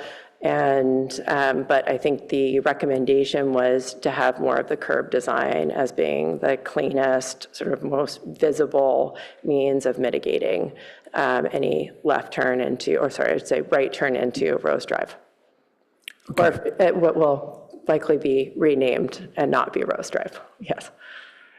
Thank you. That's all the clarification I need for the moment. Vice Chair Chang, then Commissioner Templeton. Thank you. So could you respond to one of the comments made by one of the public commenters about when the traffic study was conducted? It was refreshed on April 20th, so like 8 days ago, or 9 days ago, I should say. And the conclusions were the same? Correct. And April 20th was what day of the week? That's when it was published. Maybe you can add that the counts were taken on the 26th of August, so, and school went back on the 14th. Okay, thank you. That clarification is helpful. Thank you very much. Okay, and then I think the concern that I'm hearing from the public is less actually about the traffic counts per se and safety as it relates to overflow parking. And I think you're saying that there just kind of won't be overflow parking, but if there were to be overflow parking, how is the development planning to handle that? I mean, the architects must have thought about that. And we are handling it by having two-car driveways for those units. I mean, that is the planned overflow. I mean, you can have, there's, typically guest parking ratios. If we didn't have the driveways, I mean, that would be also something that you could request as a waiver. It would not be grounds for denial, having no guest parking, but we have redesigned it voluntarily to have those driveways so that it can accommodate the guest parking. Okay, thank you. I'm glad that you've at least have those driveways.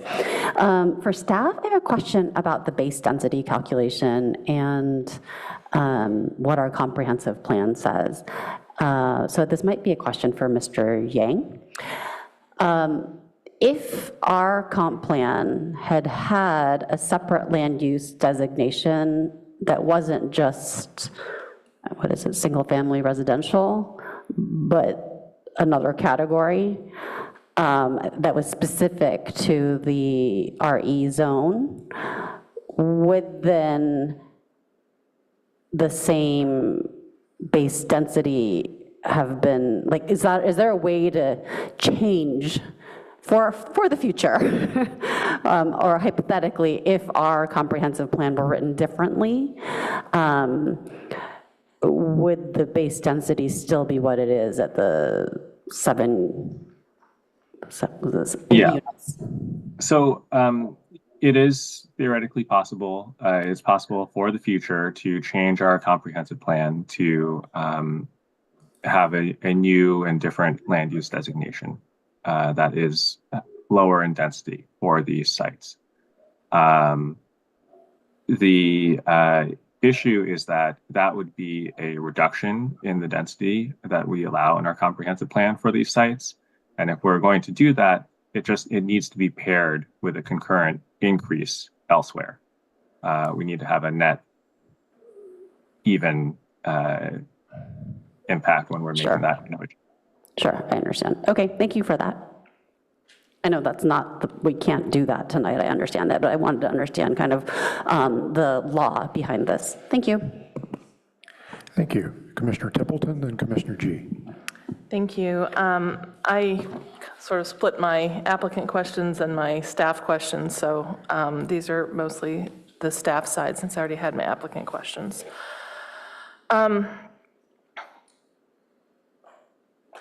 Did our housing plan include a certain number of units to be built on this lot? This is not a housing element site. Thank you for clarifying that. That's very interesting.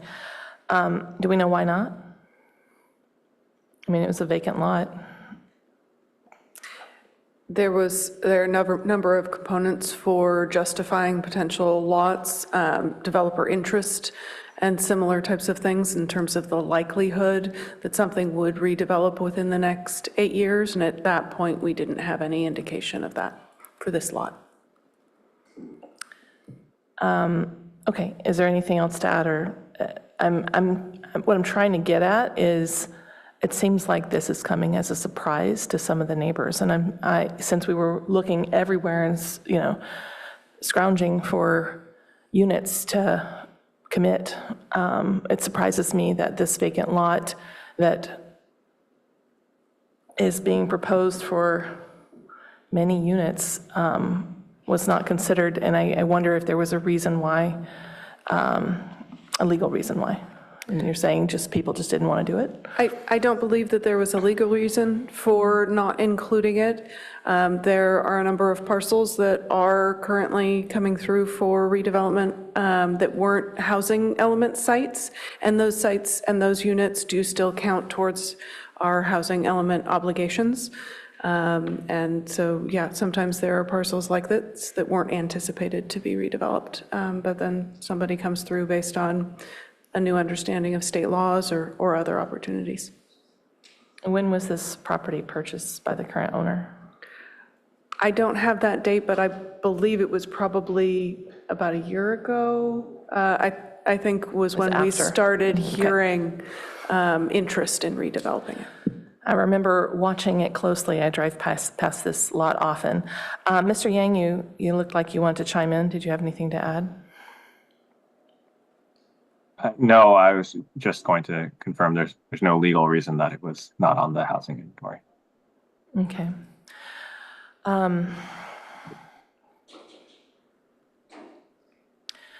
Staff, what is your response to the claim by the public speaker that this project doesn't qualify for the bonuses it's seeking? That's not our understanding. So. I'm sure it's not. I just thought we could all be on the same basis if you would take care to explain it. Thank you. So I guess I'm curious what in particular you're asking about in terms of not qualifying. There was a public comment where they said that the number of units didn't qualify for the bonuses that they're seeking, and I wanted to understand that claim better. I was a public commenter, so it's not, I don't have any more to say than that comment was made, but I think it had something to do with the 8 versus the 9 or something like that. 8 could be built, but 9 is an exception that's being sought, perhaps, because of the low income unit. I'm not exactly sure. I was hoping you would have followed that and be able to help clarify it. I recall the comments, but I don't really, I can't say that I understand. Okay, so we're not prepared to respond to it. Okay. Thank you for taking the time. You said earlier that you were clarifying that there were limitations on whether the city can approve or not approve a project, and I wanted to be more specific about that. Are the limitations on the Planning Commission or the City Council? I mean, the Planning Commission does not approve or disapprove That's the project. exactly right. Thank you for clarifying that and agreeing. Okay, so that's what we decide to do tonight will not affect whether the council, I hate to go there, but again, like we keep being brought stuff that we're told we have to approve and we can't examine, and it's very frustrating, but I understand that is the limitations that the council has based on state law. And I was wondering about the RE designation, the zoning designation. You said that it has limitations for things that don't qualify for these kinds of state-level overrides.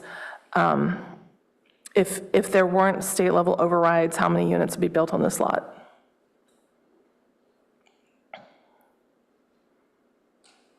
I can speak to that. Thank you. If the applicant was not requesting density bonus and being redeveloped at this density, then at most 2 units with excluding accessory units, so accessory dwelling units. So at most a 2-family use. Thank you.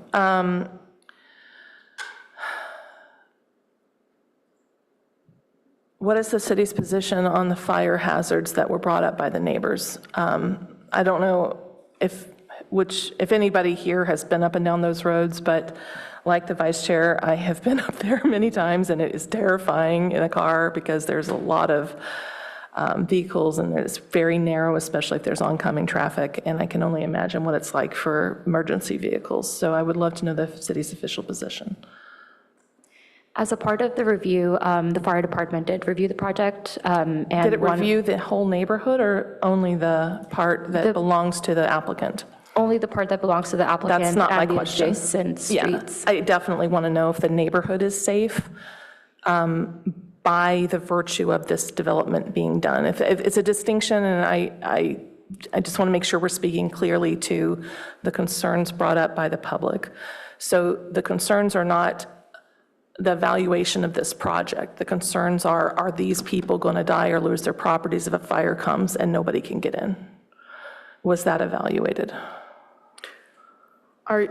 Is your concern that this project would be blocking access to the rest of the neighborhood? I know we can't respond directly to the public, and that was a concern brought up. I don't have more details. Right. You heard what I heard.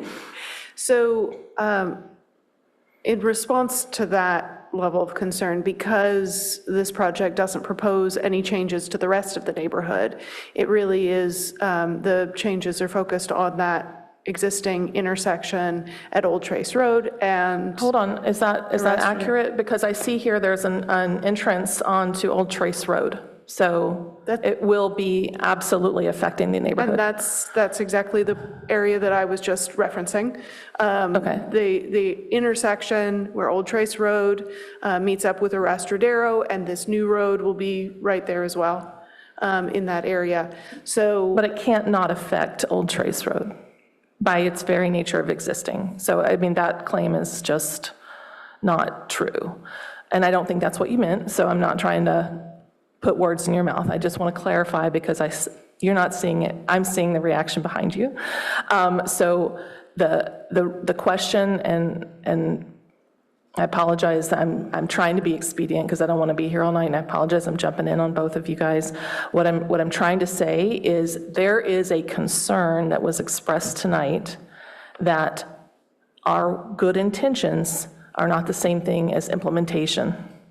There's a concern that people are going to get in the way of emergency vehicles, and that could be threatening to life and property. And so I want to understand what was the scope of what was evaluated by the fire department, and if it was not extensive enough, or is there an opportunity for us to evaluate that further to reassure our neighbors? Understood. And so what I'm hearing from that is that the concern is that vehicles from these new homes, proposed new homes, could try to exit out through Old Trace Road, and that would clog and block potential emergency access or others trying to evacuate. Or grandma from out of town doesn't know the rules and parks in a way that somehow interferes. And so I think maybe, Nishita, if you could clarify the right-of-way space and what changes are proposed there. Thank you. Appreciate it.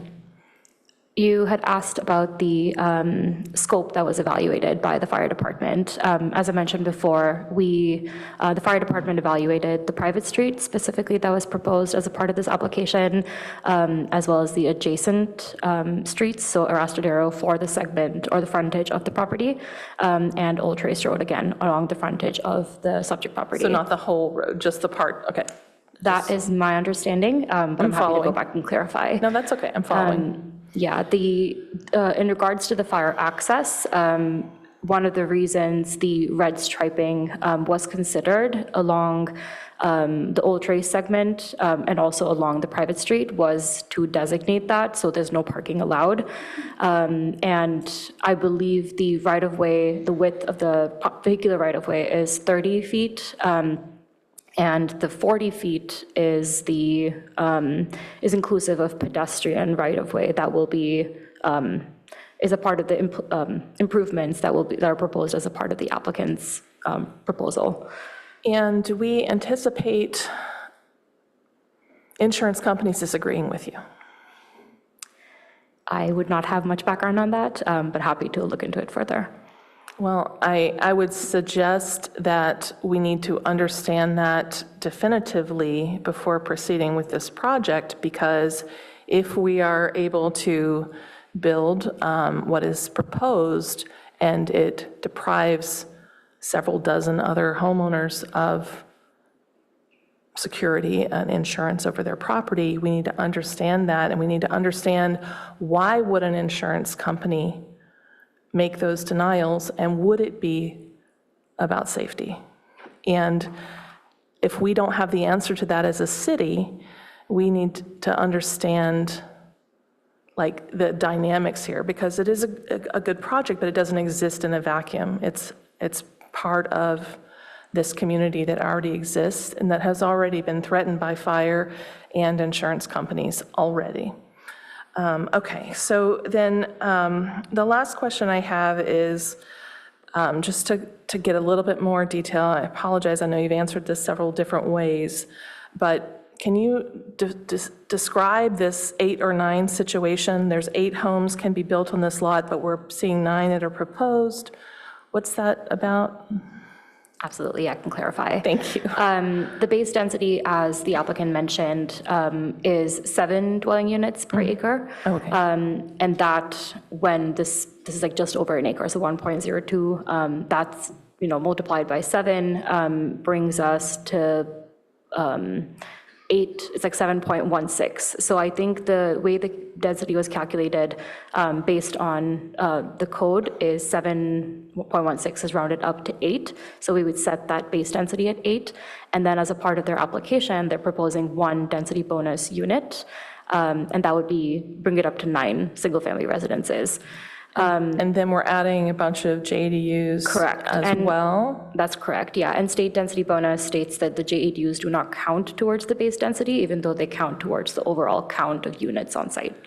Do we, as a city, have any position on this? Is this something that we are talking about with the state legislature at all? It's okay if we're not. I'm just asking a question. Is there any? In terms of the ADUs? In terms of any of this, like we're talking about we have 7 units per acre and we're about to put 16 on this 1 acre. Not on this specifically. Okay. So just to clarify my question for anybody who may be watching, I'm trying to understand there's certain things the city works with the state legislature and or lobbies for, and it was a question about whether any of that is ongoing. Okay, thank you for answering. Those are my questions for now. I appreciate everybody's patience. Thank you. Thank you. Commissioner G. Thank you. I also split my questions for the applicant and staff, so now I'm going to have some questions for staff. This might be a Mr. Yang question. Most of the maps that we see are vesting tentative maps. Can you tell me the difference between a vesting tentative map and just a tentative map?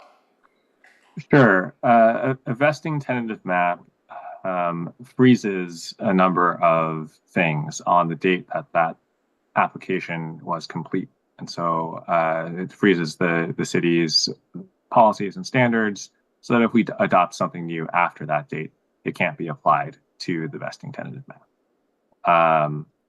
These days with SB 330, there's not really much need for the vesting part of vesting tentative maps. Many applicants still use that format, I think probably mostly out of habit.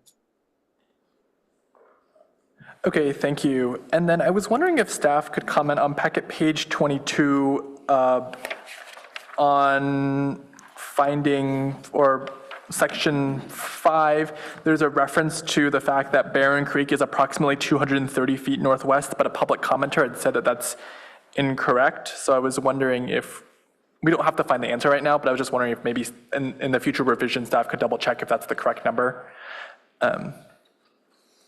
Yeah, this number I pulled from the GIS records, but if it is incorrect, I can go back and take a look at it. Okay, thank you. I just want to make sure that we're responsive to the public comment on this. And then I had another question, which is as Mr. Yang had mentioned at the beginning, that we need to have specific written objective health standards. Do we know what those are for fire safety, since that seems to be something that's brought up a lot? I don't have them at the moment, but something to go back and discuss with fire.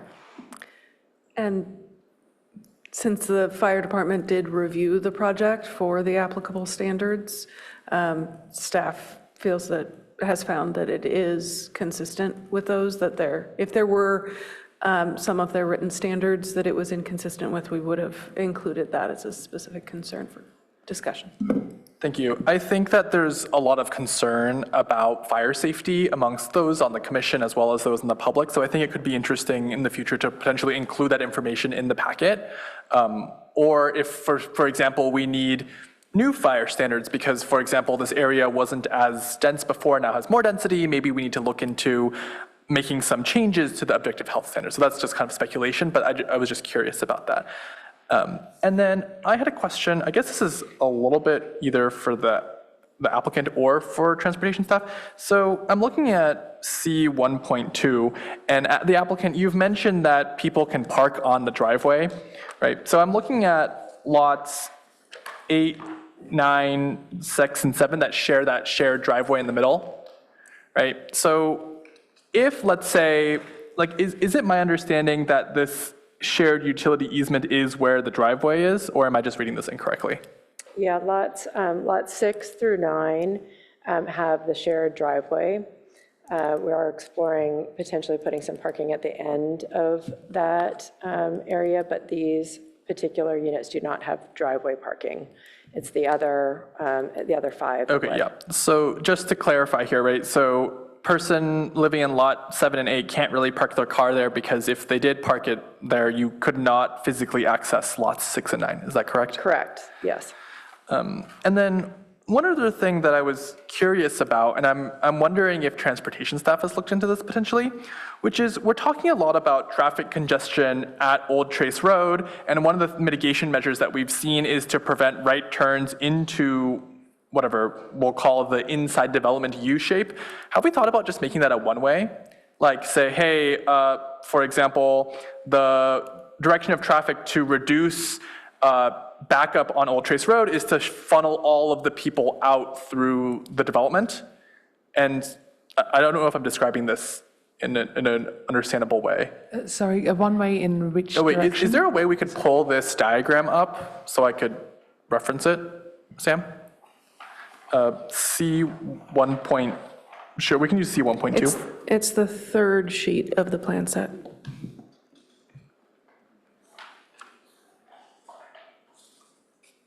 I just worry if people would be able to get to 280.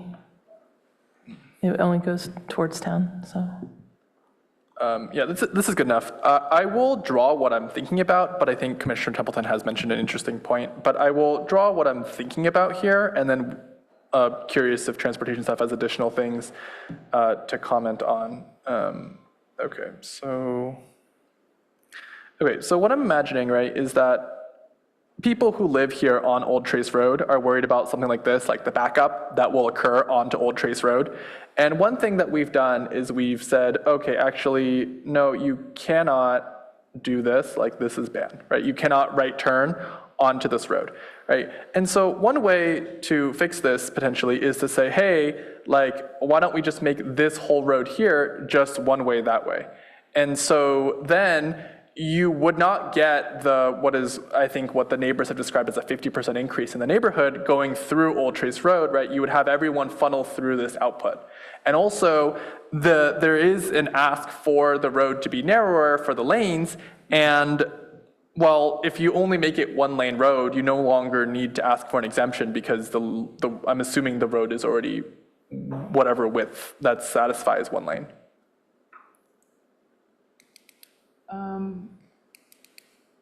I may need to ask one of my colleagues who was more in the details of all the different options that were considered. I can also speak to this because it was definitely considered, if you'd like. Yeah. So the issue with the one-way is that there's the median, and so you can't turn left. And then so you'd have to turn right, which then everybody that needs to go the opposite direction is going to be either U-turning or doing something unsafe. So the thought being that you have two exits, which is going to split the traffic. So everybody who is going towards Foothill Expressway will likely use that egress. If you're going left, you'd go the opposite direction. So, I mean, that should split the amount of cars that are egressing during peak hours, but we didn't want to, I mean, it just wasn't practical given the median that's there, but it also wouldn't be as safe having a unprotected, I mean, it's not a totally protected intersection, but at least you have a actually sort of more designated intersection at Old Trace Road. And one more thing to consider is that the 20 feet is required according to fire code, so it's not actually a transportation. Sorry, which 20 feet are you? The 20 feet of the street, if you are thinking of dropping the size of that, we can't drop it any further because of the fire code. And that is an example of a health and safety code that you were looking for earlier. Thank you. Those are my questions for now, Chair. And I'll just note that some of the discussion about making the private street one-way occurred at the ARB meeting, so I presume there has been follow-up to respond to those comments. Commissioner James.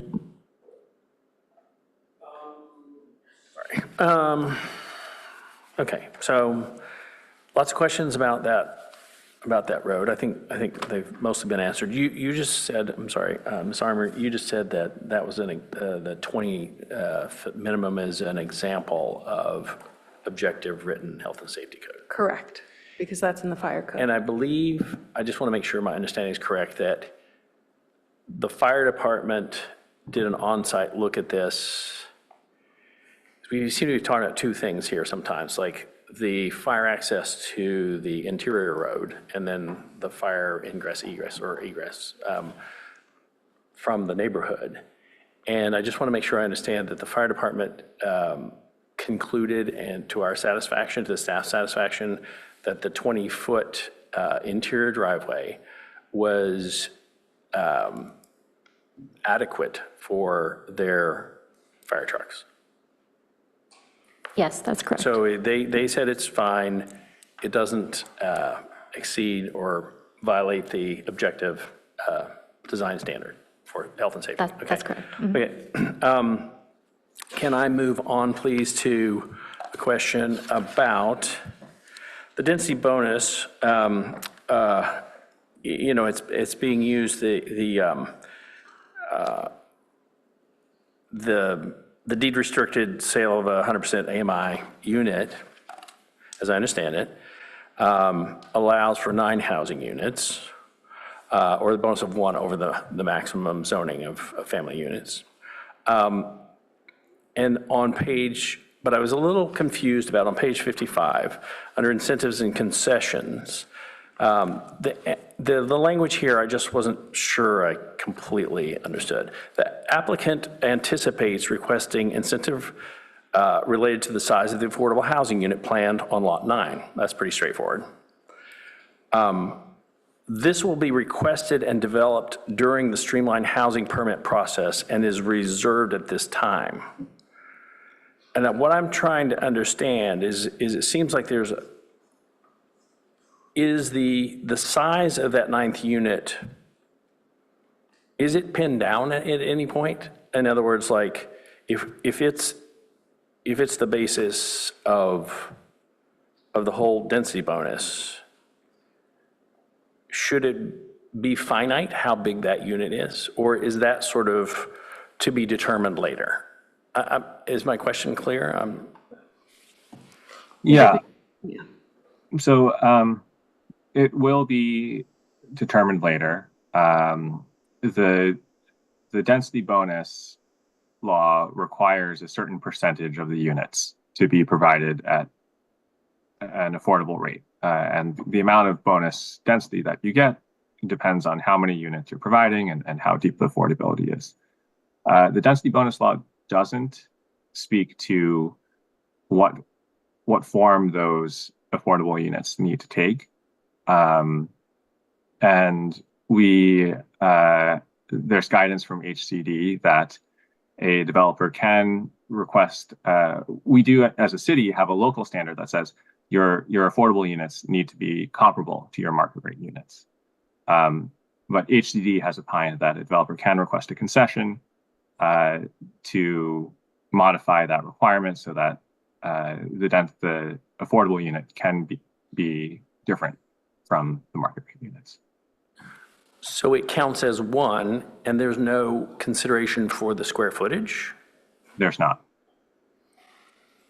And is there a legal way to compel that? I mean, what I'm saying is there's a lot of advantages that comes with the density bonus. All of these revisions and concessions and things come from that.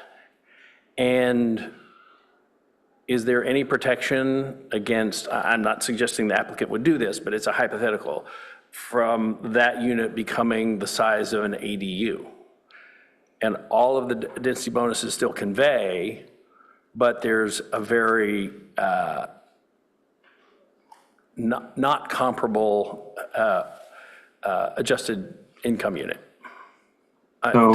I'm sorry, I said that haltingly. Did you follow my question? I understand. There really aren't those sorts of standards in the state law, particularly for ownership units. There are some more limitations when you have a rental project, but not for ownership. I don't know that I can do this, but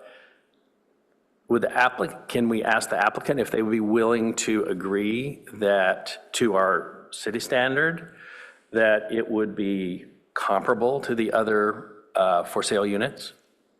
I mean, comparable is a big, broad, general word, but.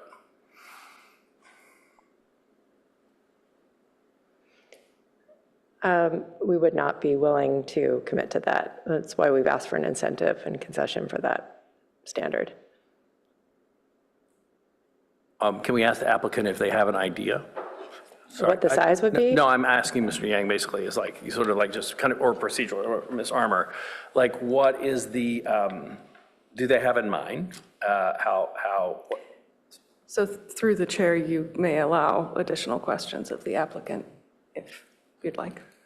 Yes, as far as I'm concerned, Ms. Griswold is still standing here ready to answer our questions. So if you would like to ask what she's interested and willing to do, that seems appropriate. Yep, I am. Consider that the question. I do not have the exact square footages of what Lot 9 is proposed at. I believe that, and I'm just going off of memory, that 6 and 7 were approximately 2,600 square feet each, and 6 and 7, 620, and Lot 9 was in the realm of 1,800, and Lot 9 was approximately 1,500 square feet. So it was smaller, but it was still, I think, a 3-bedroom approximately unit. Yeah, that's very helpful, thank you. Don't we have a slide? It has the green dashes on it. I think maybe Mr. Tavera is pulling that up.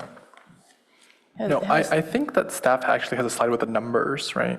With the actual square footages of It was a lots. chart, and it had square footages for everything, and it had a green dashed line around Lot 9 or whatever. In Duchata's presentation. It's on slide 4. Thank you. Thanks, Mr. Tavera.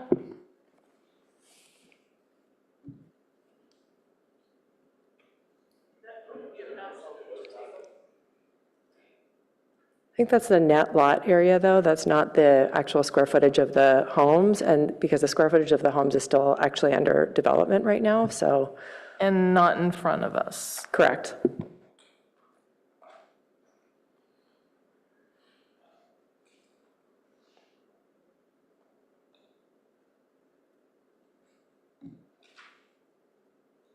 Sorry, that's all for now. All right, we've had quite an extensive round of clarifying questions, but we can, Ms. Griswold, thank you. You may return to your seat if you like. And thank you for your time. Commissioners, general discussion. Commissioner Templeton. Thank you. Generally, I'm interested in this project. I've been watching this lot for many years while it sat, and it was pricey, and I always wondered what was going to be built on it. So I'm excited to see that things are underway. I'm frustrated that it's not more in line with the neighboring properties, but it's not my property. So my takeaway from this whole thing is, if there's a giant empty lot in your neighborhood, snap it up, because this is right now what the state law allows, and it's very frustrating, I can imagine, for those who live nearby.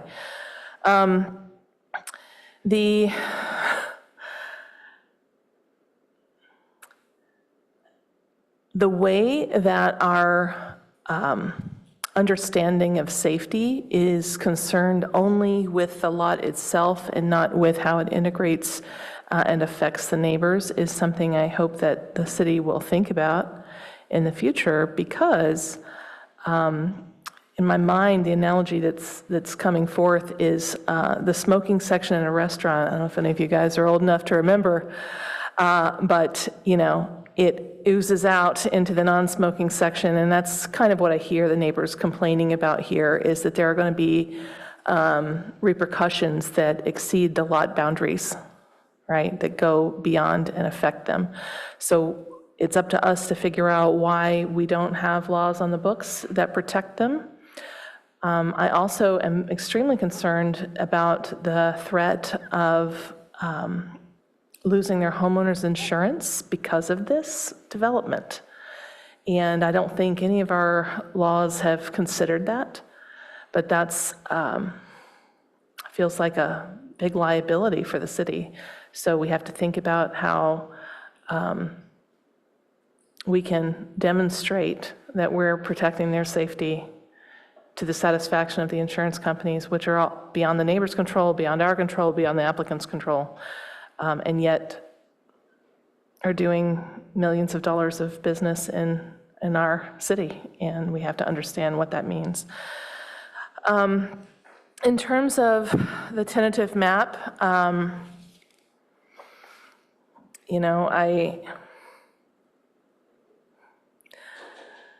my understanding from staff, and I'll reiterate the question, is we have limited options Is that correct? Or are we able to go in and say, no, you should probably only have two houses on this lot? I assume that's not an option. Correct. We have limited options. Okay, well, I'm very concerned with how this will affect the safety of the Arrastradero Road. I understand you guys are working on that.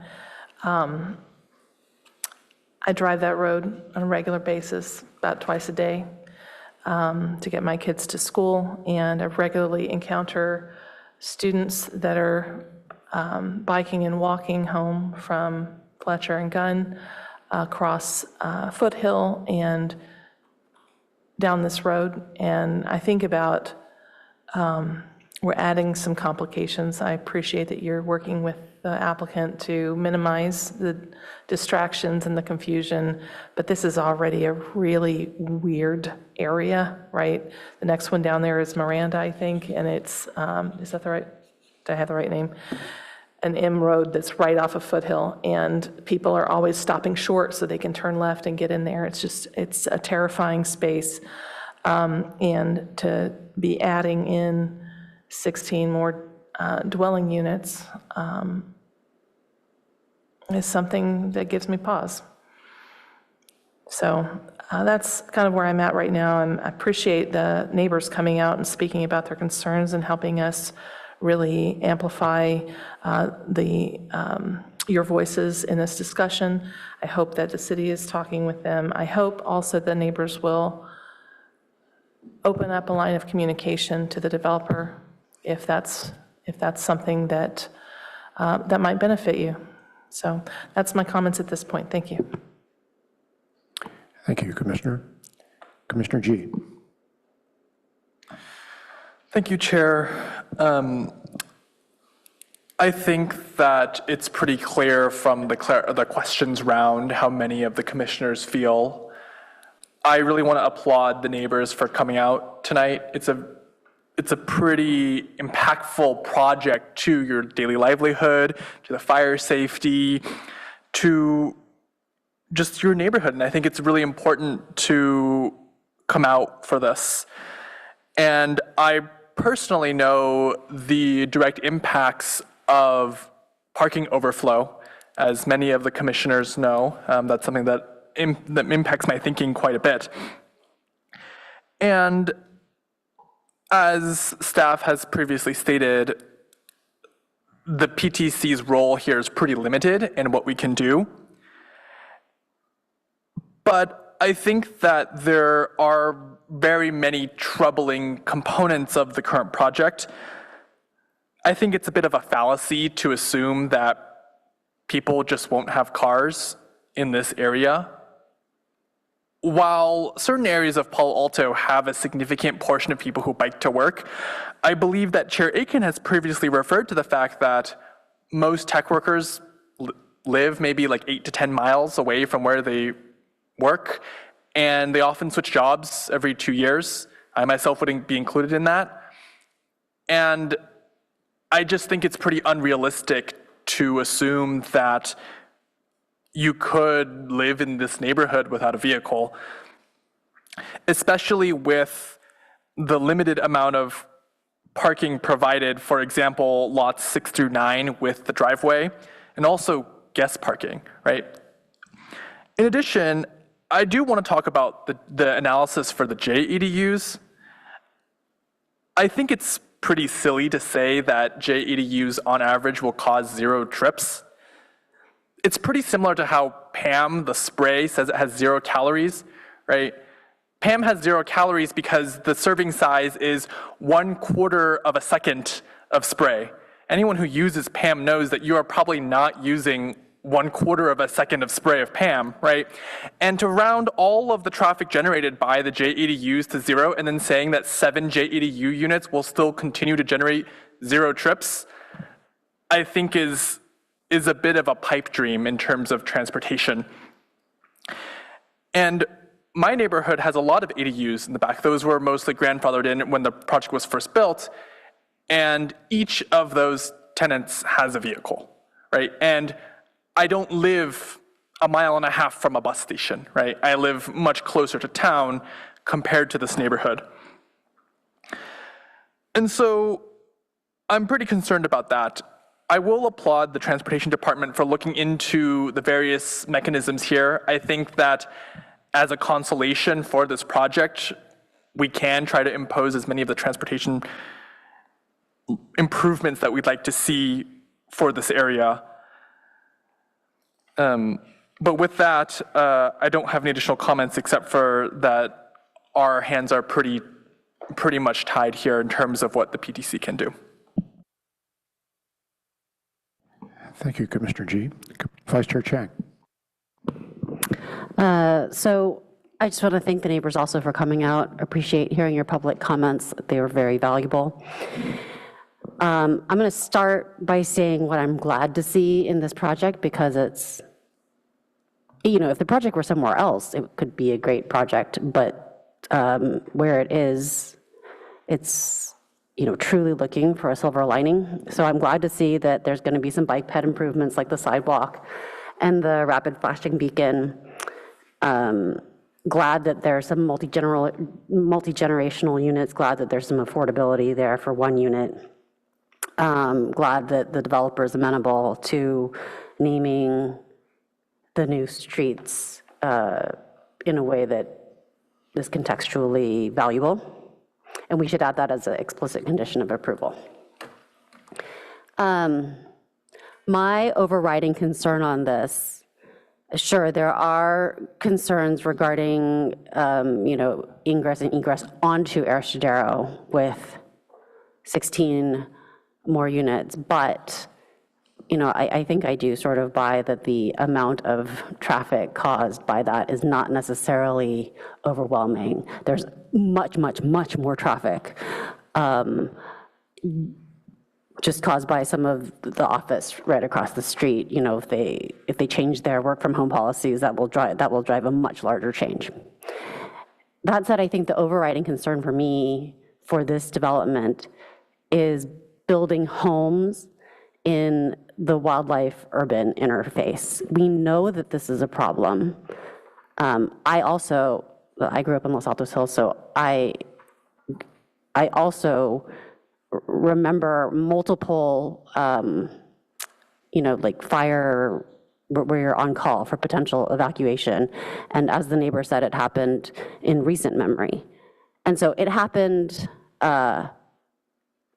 40 years ago, when climate change was not nearly as severe as it is now. So it's only going to increase. And all Californians, I think everybody in this room who has a homeowner's insurance policy has felt the impact of what's going on. I believe, I haven't looked at the map, but I believe that this neighborhood is in sort of a higher risk zone that affects their ability to get insurance. And I'm very concerned about both their ability to get insurance, but more importantly, whether they're insured or not, their ability to get out if there's a fire. And so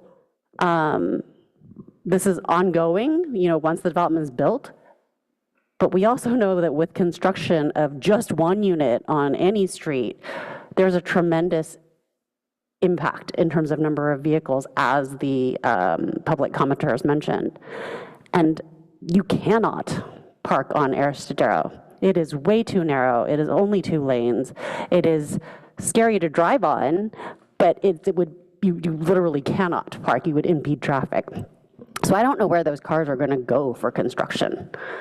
And if we've got red curbs right along the frontage of the property on Old Trace Road, well, people are still going to have to park somewhere.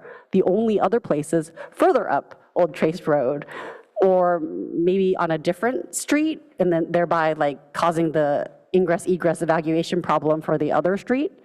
So on a short-term basis, the construction, I don't know what they're going to do regarding the vehicles. You can certainly have mitigation measures where you're going to have construction workers travel in from somewhere else, but dump trucks and all those trucks, you can't park them somewhere else and move the materials in. There's literally nothing else that can be done. And so I think that's something that we're going to have to look at. And usually that would be in the conditions of approval. Is that correct, staff? Okay.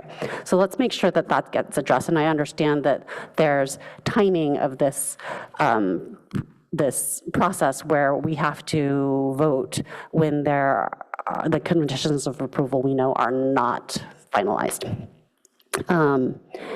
But so in terms of safety for this project, my hang-up is not on the traffic generated, it's the parking generated. And I know that our state allows us to use certain assumptions and traffic consultants use certain assumptions, but again, it's a pipe dream, as one of my fellow commissioners just said. This area has no public transit or very limited public transit, as our public commenters mentioned. I mean, the Gunn High School students struggle to get to school.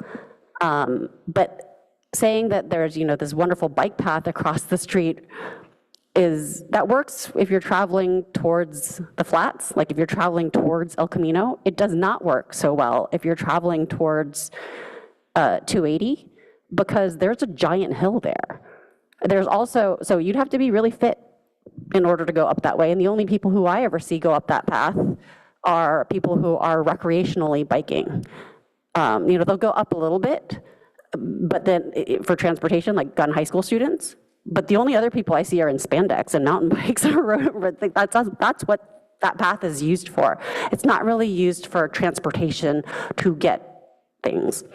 And similarly, along one side of Estrella Road, that goes straight up a hill. So this is not a bike-friendly neighborhood the way the rest of Palo Alto is. And so I find that some of the things that the applicant said were a bit tone deaf in terms of understanding what we're really talking about in this neighborhood. Like the public art doesn't enhance a corridor where we're trying to enhance nature. Extra lighting doesn't enhance the corridor either, because we've all talked about how in the areas past Foothill, we want to minimize lighting. And so I encourage the developer to understand that this part, there's a dramatic character change in Palo Alto as you cross Foothill Expressway, and that really the reason why this property was zoned RE is to make it more like Los Altos Hills zoning. This is the edge of Palo Alto and really is much more like Los Altos Hills than the rest of Palo Alto. And so I think in a lot of the density bonus and state laws, I'm really disappointed in how they're affecting areas like this, because this is not, it doesn't serve our state to put extra housing in these areas. It increases congestion, increases wildfire risk, and it's not affordable either, right? Because of the nature of the housing, there's no transportation. So I'm not thrilled about this project at all, and I'm just going to leave my comments there. Thank you, Vice Chair. Commissioner G, you have a follow-up? Go ahead. I'll go after you. I want you to make sure you get a chance to go in this round. Actually, very few of us have gone this round. But I can make a few comments. How many of my fellow commissioners are old enough to know the word blivet? Blivet. So blivet's World War II slang, means 10 pounds of stuff in a 5-pound bag. For me, this project is definitely a blivet. But that's not what we're called upon to pass judgment on tonight. So I trust that most of the issues have already been brought up by the ARB and are being addressed to the extent that they can be addressed. The general comment I would make, though, is that this is the sort of project that exposes really fundamental limitations of our laws. If I had to generalize it as much as I could, I'd say it's anything that deals with cumulative impacts beyond the scope of an individual project. And we've spent a lot of time talking about safety, both transportation and fire safety in this particular context. But it happens in other cases as well. Unfortunately, we don't have the tools to deal with those impacts. And so we're forced to make a decision tonight in that absence. I could talk about other specifics, but I don't think there's much to add to what my fellow commissioners have already said. So I will yield the floor to whoever would like to speak next.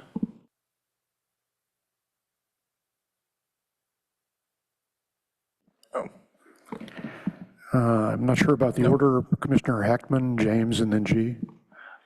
I was ready to make a motion, but I want to let everyone else, if there's more discussion to be had. Yeah, I haven't made any comments yet. I've only asked questions. Sorry, that's my bad. Yep. And a couple of the other commissioners don't know if they have any comments to make or not. But I would like to weigh in a little bit. But I appreciate that when it's time to go, you're on it. First of all, I also, as many of my fellow commissioners did, I want to thank the neighbors for coming out, for taking the time to illuminate us on your concerns. And I will say that I would hope and expect that you'll take that same energy to our city council. Everything about, I don't want anything I'm about to say to be misinterpreted as an indication that I think this project is a good fit in this location. I don't. I do think it's compatible because it's a residential use, and so it's not like putting a machine shop next to your area, but the density, even though it's technically low density, it's quite a bit different from the very low density 1 acre houses that you all enjoy. And so I appreciate the impact that has, particularly because this location is really, it's the gateway to your neighborhood.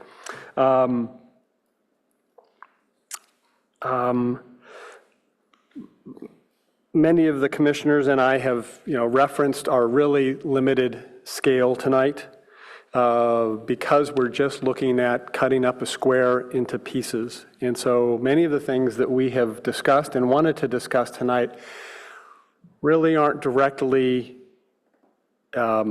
related to that issue. And so I'm going to hope that we're going to take perhaps a slightly different approach tonight than we did the last time we had a tentative map under similar circumstances. I'm hoping what we will do here is, because I believe we are legally constrained to recommend approval of this, and that should be our recommendation to council, but council is getting more than the map.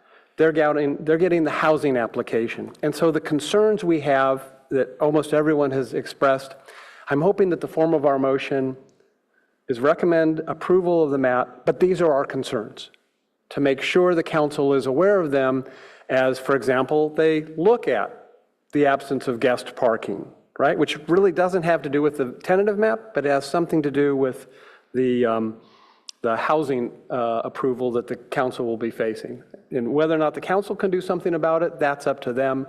But I want to give them a recommendation they can follow, rather than one we know they can't. I do want to express appreciation of the applicant. The stop at the ARB is, it can be a formality where thank you for your input, we're going to ignore all of it. And they have the right to do that. Here, I don't know if they had a little concern about some of the safety findings, but even if they did, I think I was impressed by their responsiveness and the various ways that they have really looked at addressing the safety concerns, both for their new residents and for the existing residents, not only up Trace, but people traveling up and down Arrastradero. So I want to acknowledge that wasn't required. That was people really trying to make it work. I understand why this needs to be a two-way road, and I agree with that. That makes a lot of sense. But I think that I had a little question about this no right turn from Arrastradero into the subdivision. And because if that's true, then really at that end, past the last driveway, it's a one-way street. And so the first question I had is if that corner is not designed right, and I think you're still wrestling with this perhaps, people will still try to make that right turn, but because it's weird and they're turning like 270 or whatever that is, 135 degrees, they'll actually slow more. And that'll actually be worse. And so I'm hoping that, again, this is not really in the map because this is all part of, I think it's called Lot 10. Whatever bulb out is there is Lot 10. But I hope you really think about that. If it is one way, do not enter sign, right? Something could be done. But I also was wondering if that curb, even though people aren't supposed to enter there, is it going to be a rollover curb so a fire truck can? Because that could be another consideration. And again, usually when I bring things up, staff has already had a half-hour conversation about it. And I know that. And so I just mentioning it on the off chance that you have it. I am concerned about the guest parking. The reality is that, somebody's going to have a party. And what's going to happen? But that's not on our plate, because that's not really part of cutting up this square into 10 pieces. I'm also not thrilled that Hexagon, which is generally an excellent, highly respected traffic consultant, would state that no traffic is anticipated from the JADUs. I think they could have more accurately said it will be negligible, because I think that would be accurate, particularly in the scope of this, which is, again, with the main houses, 9 of them are only generating 7 peak trips in, I can't remember, AM or PM, and 6 in the other way. And so, whatever the JADUs provide, it will be, even less than that. It won't be, even though there are 7 of them, it will not be the same as, 9 houses. I just want to respond a little bit to what the neighbors had to say. The impression I got from the traffic concerns expressed is Trace is a road that doesn't seem to satisfy you now. It's like you've already got problems with it. But my impression is those are your problems, and you're okay with that. But what is scaring you is now this thing that you don't control is going to potentially exacerbate that. And I don't disagree that that's a legitimate concern to have. I would point out, I think that the group speaker said perhaps facetiously, we got 29 lots up there, and as time passes, you get 4 houses per lot with the various state laws. And so, if actually you do the math on that, I thought you were being facetious, but but that would be, 116 lots. I don't expect that'll ever happen, but I think what you can reasonably expect in the fullness of time is every one of those homes, or an average of every one of those homes, is going to add an ADU or JDU, right? And so, okay, this is a time for me to speak, and the audience needs to listen.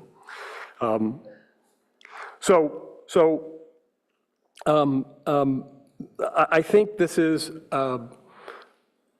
something that is worth the city looking into more long-term, because as this continues to happen, there's more units down those dead-end streets. Does there need to be and this would be very challenging, some kind of back connecting street. The fire department, county fire department, under state law, in the state fire areas, requires when you're out a certain distance, depending on the lot sizes, that you actually need a new secondary access to loop around. And so, maybe this is something we need to look at Trace as it becomes more dense over time.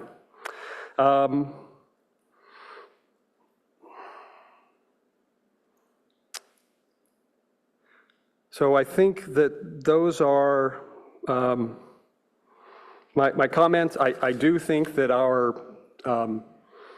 fire department did their duty of studying this to make sure the objective standards were met and that this would be safe. And I do think that our staff did their duty of reviewing the traffic report to make sure our transportation department found it adequate and comprehensive. And so I am, notwithstanding the concerns that this is not ideal and the worry that this could be a template for something that could happen on another 1.2 acre lot farther down Old Trace, I'm supportive of the staff recommendation without really any comments on the record of land use approval. I thought that that was well written, except now that I remember it, perhaps adding into condition of approval number 4, the deed restriction, which I think is where it would most appropriately go, because condition number 4 is below market rate BMR housing. So since the applicant has indicated they're agreeable to it, that's where I think it would go. And that is, again, I'm not clear whether that is part of the tentative map or really just something for the council to be aware of in their view of that housing aspect. Thank you. Thank you. Commissioner James. Well, I'm going to be brief. Because I'm pretty sure nobody wants to hear much more about how constrained we are legally to only find that this shouldn't be approved, tentative map shouldn't be approved if there are objective written health and safety standards. That's the state has taken everything else. And we don't always like that because, we're interested in the qualitative nature of our community, not just the quantitative numbers of housing, even though I think we all want, thoughtful, growth, I think. I think we all acknowledge. And this is really sort of, these two interests are rubbing up against each other. It's not lost on me that all of the residents, or I assume, of that neighborhood are self-selected, and want to live in a certain way with a certain amount of space and privacy, and they've either chosen to buy or build there for those reasons, and this is something very different, and my heart goes out to you. I think we are terribly constrained here by a series of state laws. Someone suggested that it could become a template. I assure you from a conference that Commissioner G and I attended in Los Angeles, it has been a template. It is a template. This is well known, and developers are being encouraged by the state to do this. This is what all the laws make desirable, and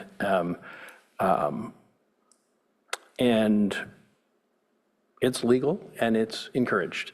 And I'm sorry that it is an affront to you personally, but I really see very little room for us to navigate here unless we could find an objective written standard that is health safety violation. So that's what I have to say. Thank you, Commissioner James. Any final comments before we go to motion making? Vice Chair Chang?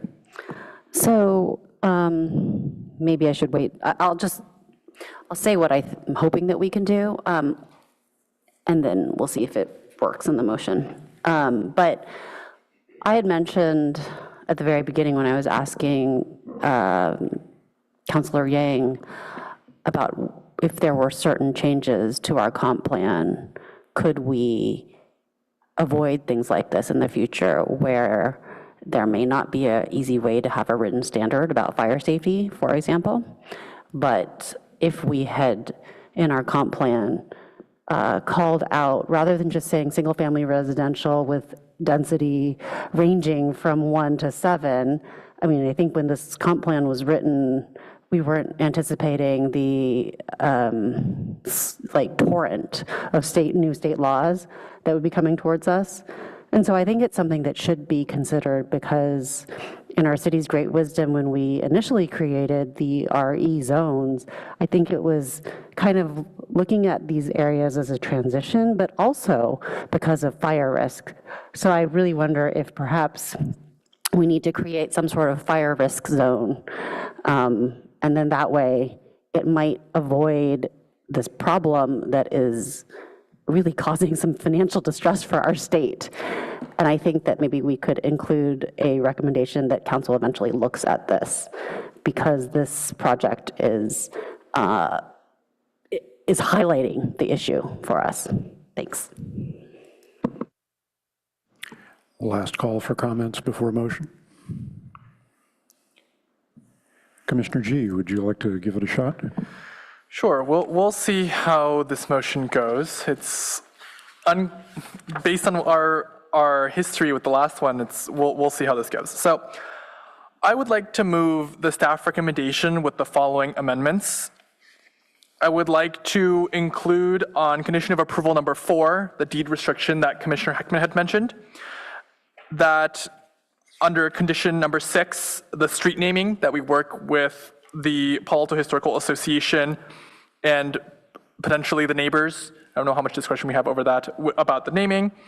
That for items 8 and 41 through 48, that the developer work with the Office of Transportation to include all of the transportation improvements.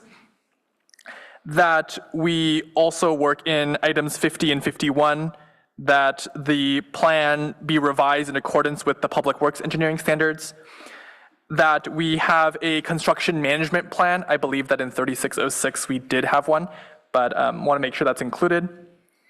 That we also want the council to look into our objective fire safety standards, fire insurance, and/or fire risk zone. That we may want the council to look into impacts of guest parking and JADU parking for this project, and potentially our density numbers for our comp plan. So that was a mouthful. I hope I captured most of what everyone said, and I'm happy to take amendments, but this is what I heard from the discussion. And then I had one question for staff, which is, this is in the area east of Foothill, so do we know if, for example, other nature-based mitigation measures such as dark skies would apply to a project like this, or are they waiving that? So the dark sky regulations would apply. Sorry, I just want to jump in to say we would need to take a look at the date on which their SB 330 preliminary application came in and the effective dates of those ordinances. Thank you. Good point. Yeah, that's not part of the motion anyway, but I just want to ask that since, yeah. Okay, so does anyone have anything you want to add, or does staff feel like I need to repeat myself? Yeah, can we have a version written somewhere so that, or does staff want to read it back so that everyone knows what they're seconding to and or voting for, because it was a long list of things. And that it'll get to council in that form. Nishita, I don't know if you've got it written out and want to give it a try. I could No? Okay, let me I give caught the second half, but the first half is a little jumbled. Well, so then I'll start with the first part. There was the addition to the condition of approval number 4 to specify deed restriction for the BMR unit. Condition number 6, clarifying the street naming, that they need to work with the Palo Alto Historical Association and potentially neighbors if that is feasible. Then you started, I believe you were talking about conditions of approval 8 and 41 through 48, making sure that all of the transportation improvements are included.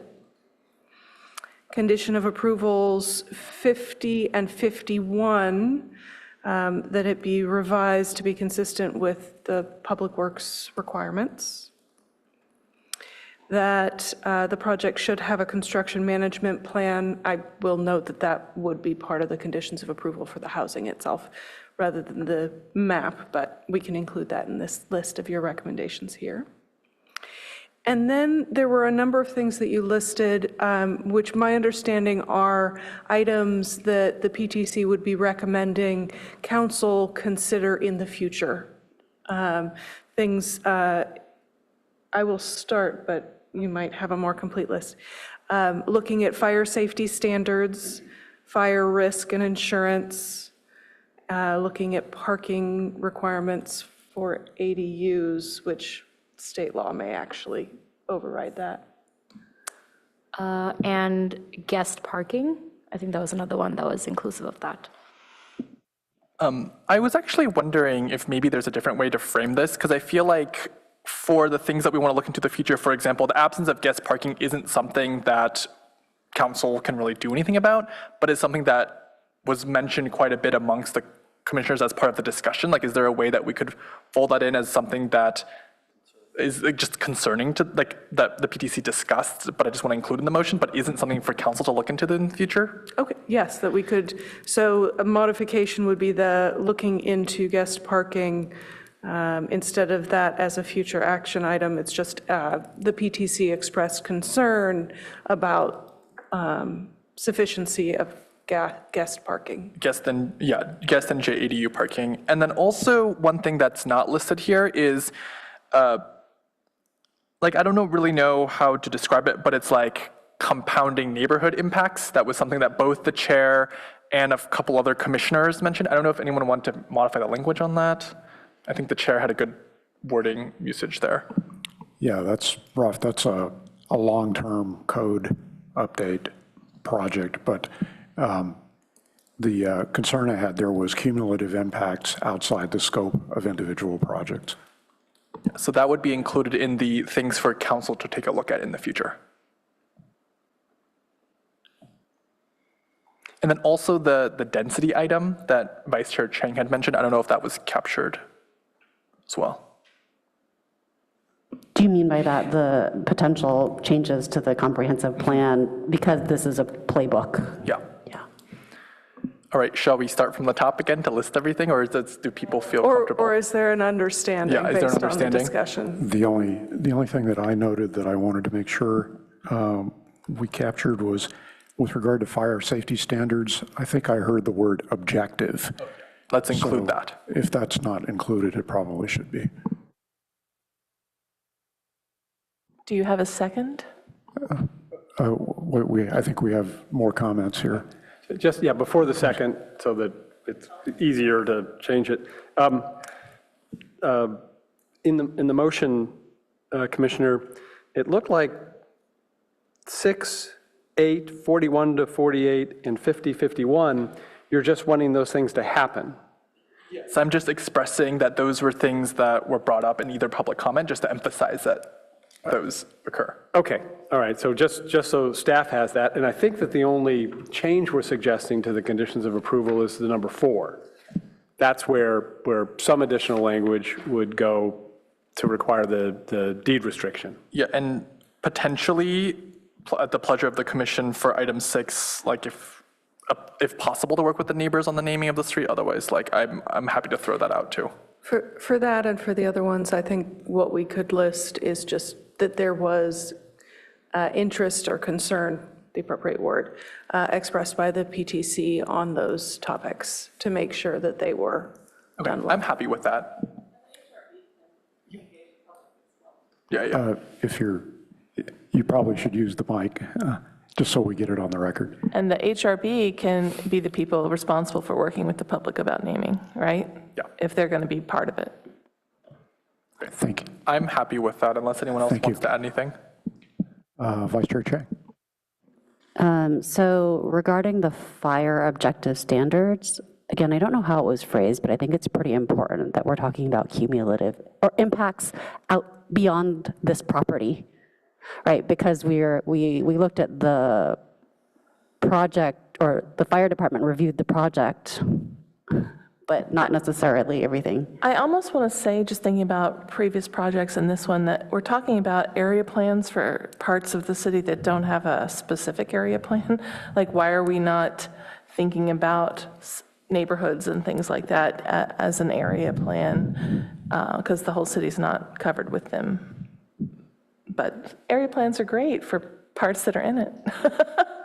or right, because they're part of the comp plan. And I think that's the thing, is that we need that in the comp plan or as an objective standard. I did have some pretty specific edits to the findings, because I think that the findings are overly optimistic and favorable given how we are all feeling about this. So you look at packet page 21, for finding number 2, I would want to edit that a little bit so that the last sentence just says the project contributes to the housing inventory, rather than the project proposes infill development zoned at an appropriate density. I would just say the project contributes to the housing inventory. So that I would add that as an amendment if the maker is. I accept that. Okay. And then I think that was the biggest one. Yeah, thanks. All right, are we ready for a second? It appears that we are. Seeing no one else jumping to it, I will second. All right. Commissioner Heckman. Yes. Commissioner Templeton. Yes. Commissioner James. Yes. Commissioner Peterson. Yes. Commissioner G. Yes. Vice Chair Chang. Yes.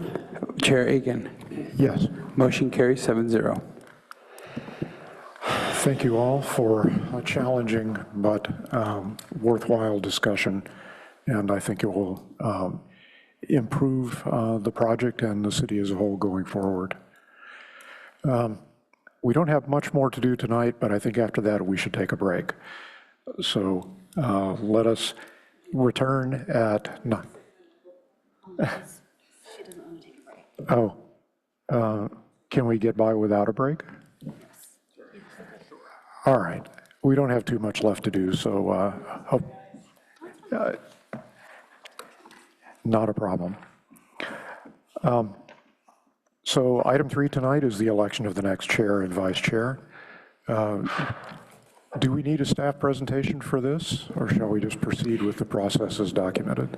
No staff presentation, but available to answer questions. Thank you.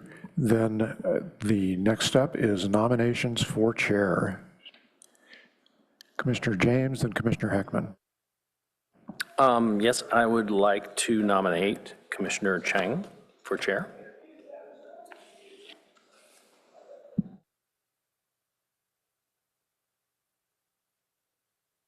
A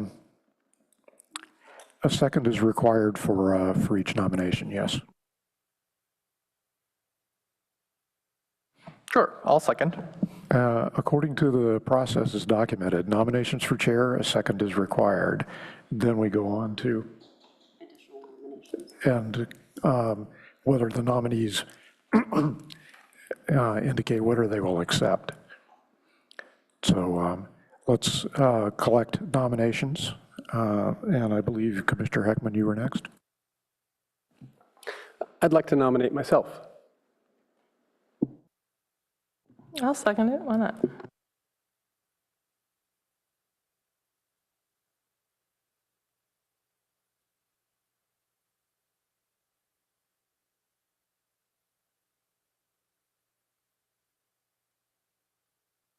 Do we have any other nominations?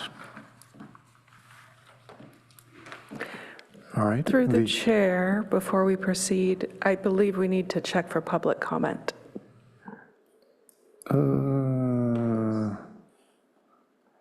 That's interesting. Oh, yes, I did have that down, but I skipped it. Mr. DeVera, do we have any requests for public comment? At the moment, I have not received any public comment cards for this item, and I see no raised hands on Zoom. If there's any members of the public that wish to speak to this item, they can raise their hands.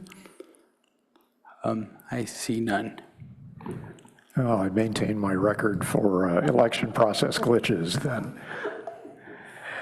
All right, so the nominees should indicate whether they will accept the nomination, begin with Vice Chair Chang and then follow with Commissioner Heckman. Sure, I accept the nomination. And do you want us to speak to our nominations at all, or no? At this point, it's just whether you accept or not. And Commissioner Heckman, I assume this is a tautology. Seems like a formality. I do accept my nomination. Movers and seconders may make statements explaining their support if they so choose. I would like that, yes, I'd like to have that opportunity. Commissioner James. We're all more than the sum of our experiences, but I think experience matters. And Commissioner Chang's life and accomplishments align nicely both with PTC and, in my view, the role as chair. She is a lifelong resident of Palo Alto, attended and later lectured at Stanford's Graduate School of Business before working in the private sector. And her current role as vice chair has prepared her for PTC chair. Commissioner Chang is a quick study, an analytical thinker, and shows up to every PTC meeting well prepared with thoughtful, probing questions to help us understand what the benefits and costs we are being asked to consider. She does this with consistency and grace that I both admire and aspire to. What I see in Commissioner Chang is a concerned neighbor who is determined to help improve the community we all share. She clearly values good communication and has developed trusted relationships with both the community where she grew up and the city council we serve. Her even-handed approach and her analytical, data-driven approach has earned her broad-based support from the city council.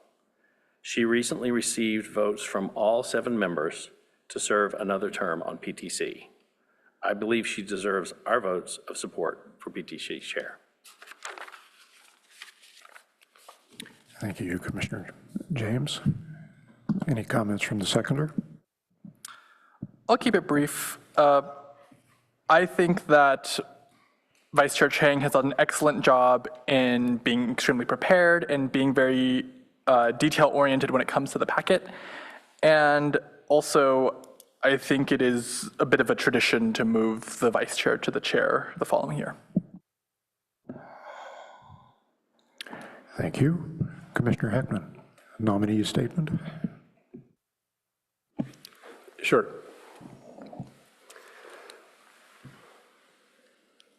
So I've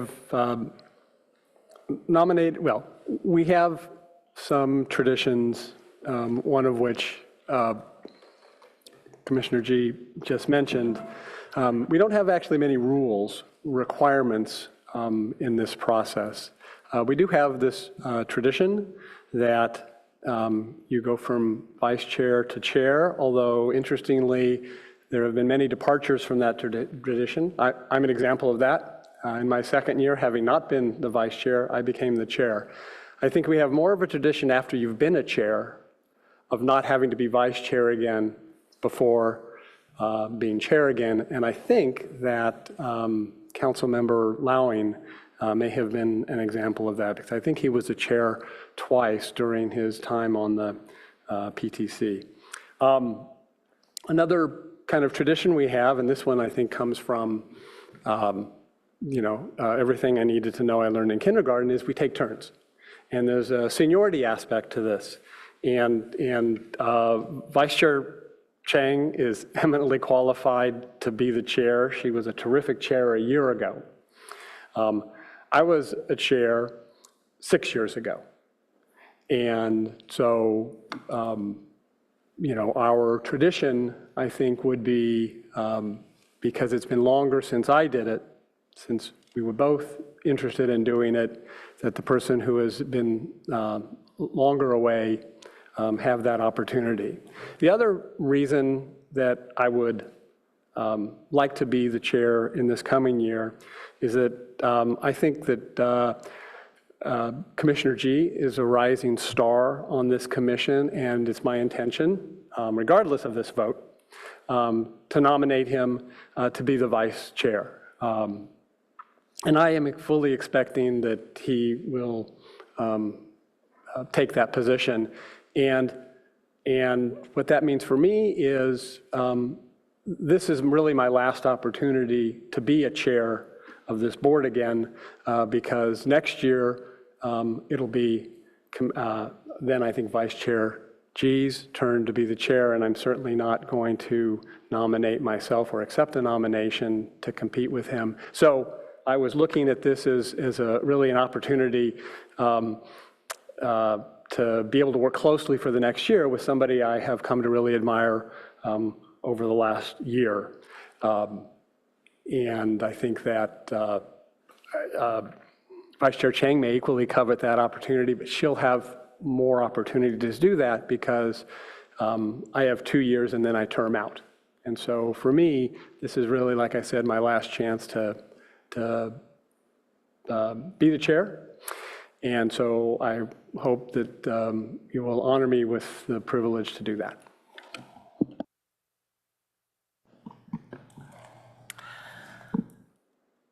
I also appreciate and respect and have enjoyed working with Vice Chair Chang. And when she was a new commissioner, who I supported early in getting into a leadership position, I'm frustrated that you new folk are not going for it. This is very, very frustrating that year after year you're just recycling the same people, because it's a lot of work. And you need to stop foisting it off on other people and start stepping up. I say it a little bit tongue-in-cheek, but the chair is laughing because he knows it is. So I was chair in my second year. I don't know why you guys are not going for it. And I also, appreciate that it is in our nature to defer to people that we respect and admire.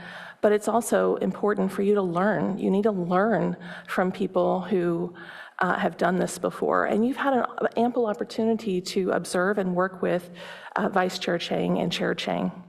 You have not had a chance to work with land use expert Commissioner Heckman and former Chair Heckman. So every choice is your choice, and it's no disrespect, because I have known this woman for many, many years, and I have no doubt that she will continue to lead, even if she's not in that seat, because she does a great job, and she teaches all of us different ways to look at things and listens to us.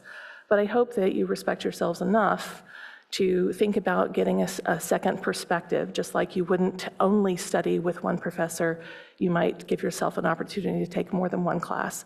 So I encourage you to think about it, and I hope that we will hear similar sentiments from anyone up here, that votes will not be held against people. So I think everybody here is doing a generous service by availing themselves to lead. And I think you should think about what you can learn if you learn from other people. We're all pretty good up here. So congratulations, by the way, on being reappointed, you guys. So thank you.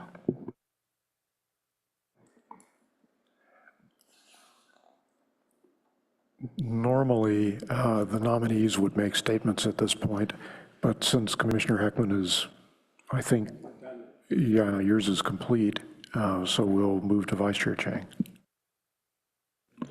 I'm really honored and flattered by the nomination, Commissioner James.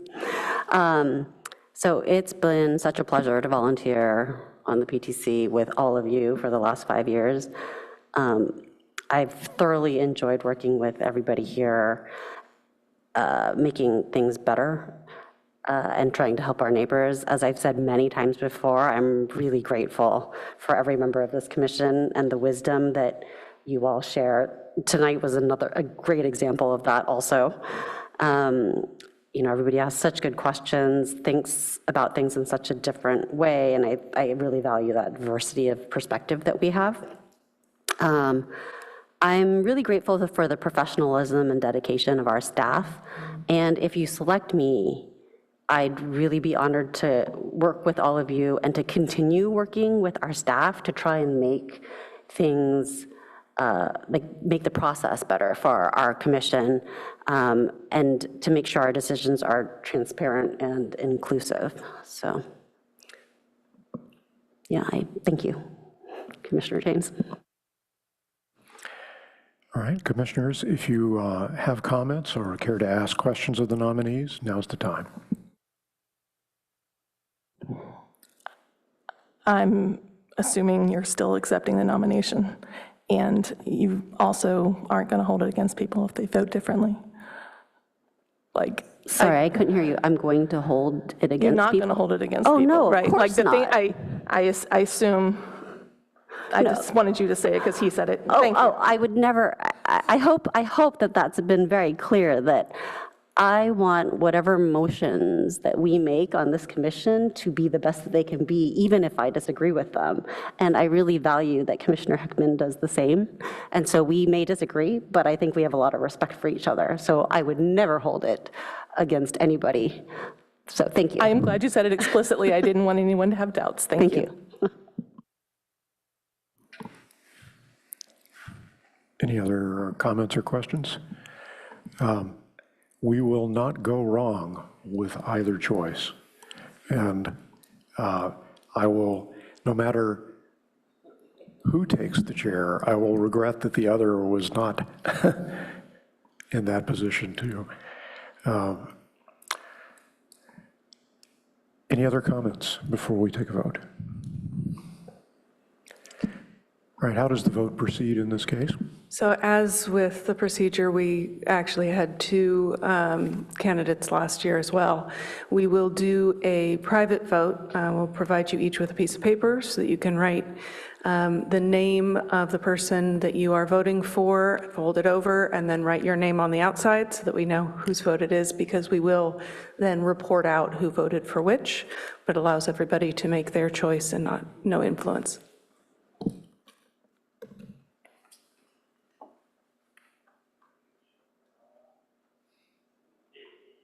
I think the procedure last year was for me to delay this by about 10 minutes due to my technical incompetence, yeah. Trying to get an email or a text message through.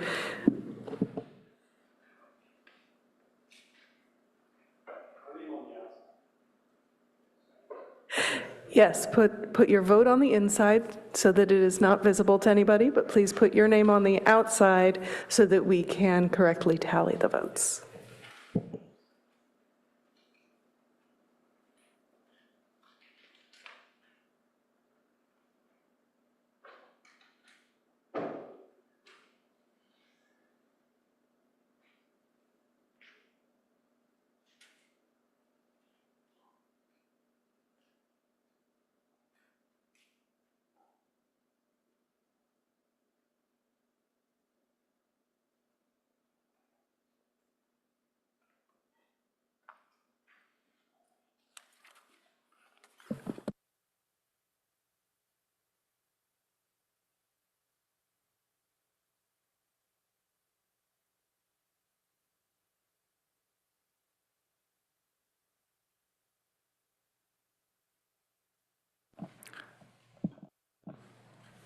Since we're waiting, does anyone know who like sits up in that window? I've always been curious.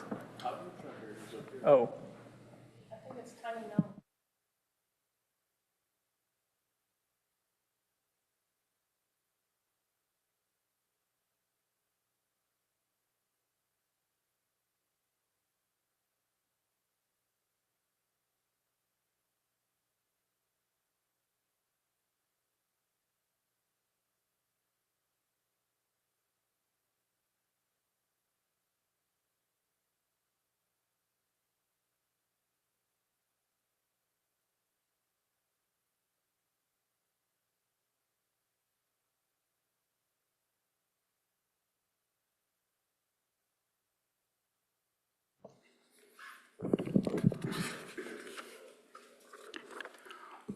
All right, I wanted to read off the votes.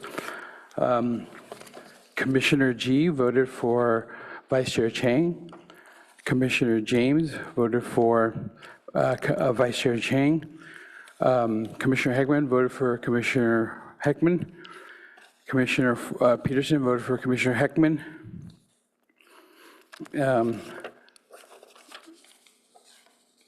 Vice Chair Chang voted for Vice Chair Chang. Commissioner Templeton voted for Commissioner Heckman. And Chair Aiken voted for Vice Chair Chang. Congratulations, Vice Chair Chang. Yeah. As chair. Thank you. Yeah.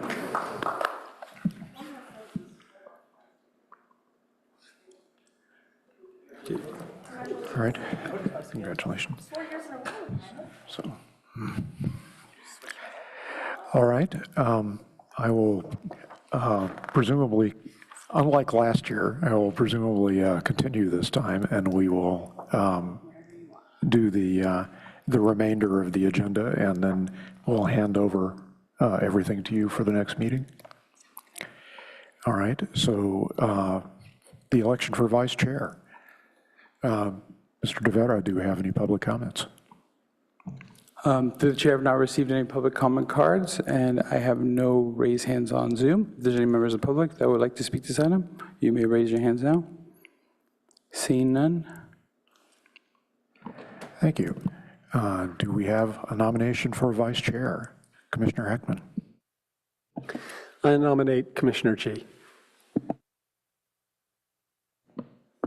I'll second the nomination. I'll accept the nomination. Do we have any additional nominations?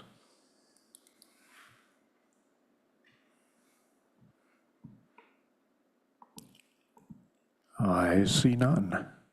Mover and seconder may make statements if they wish.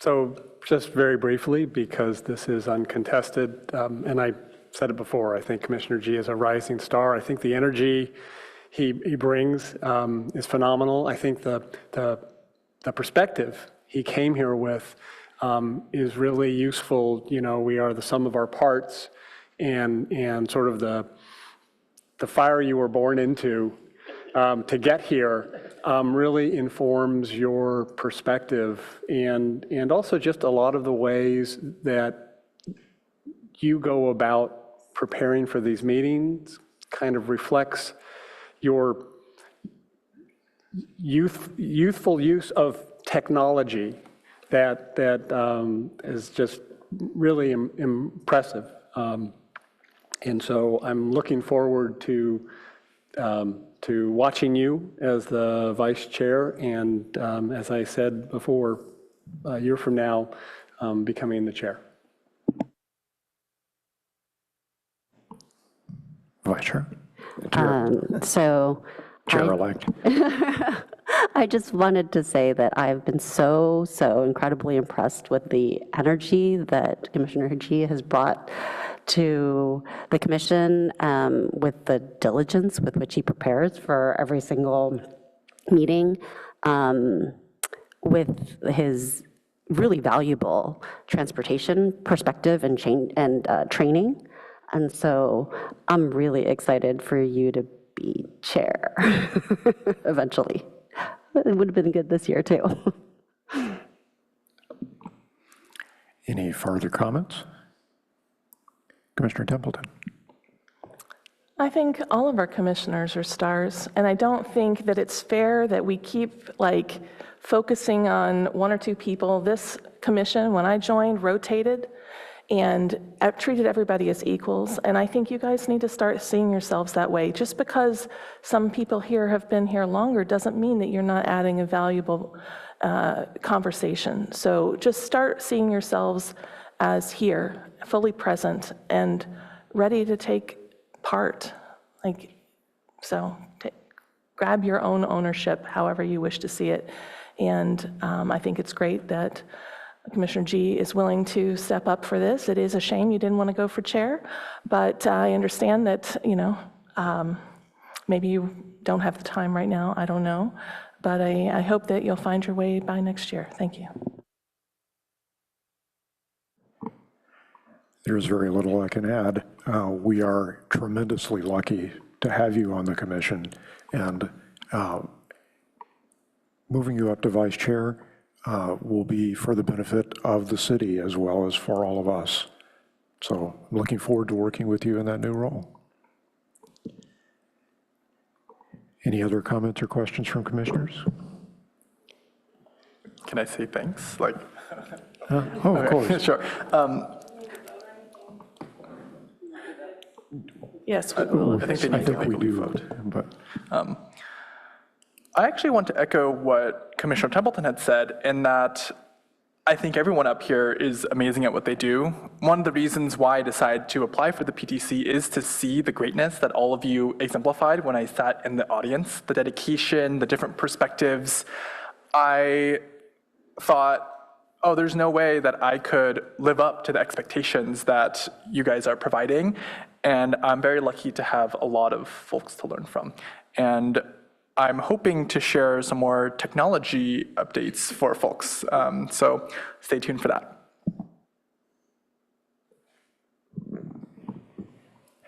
So do we need to do the secret ballot routine again? No, it can be a voice ballot.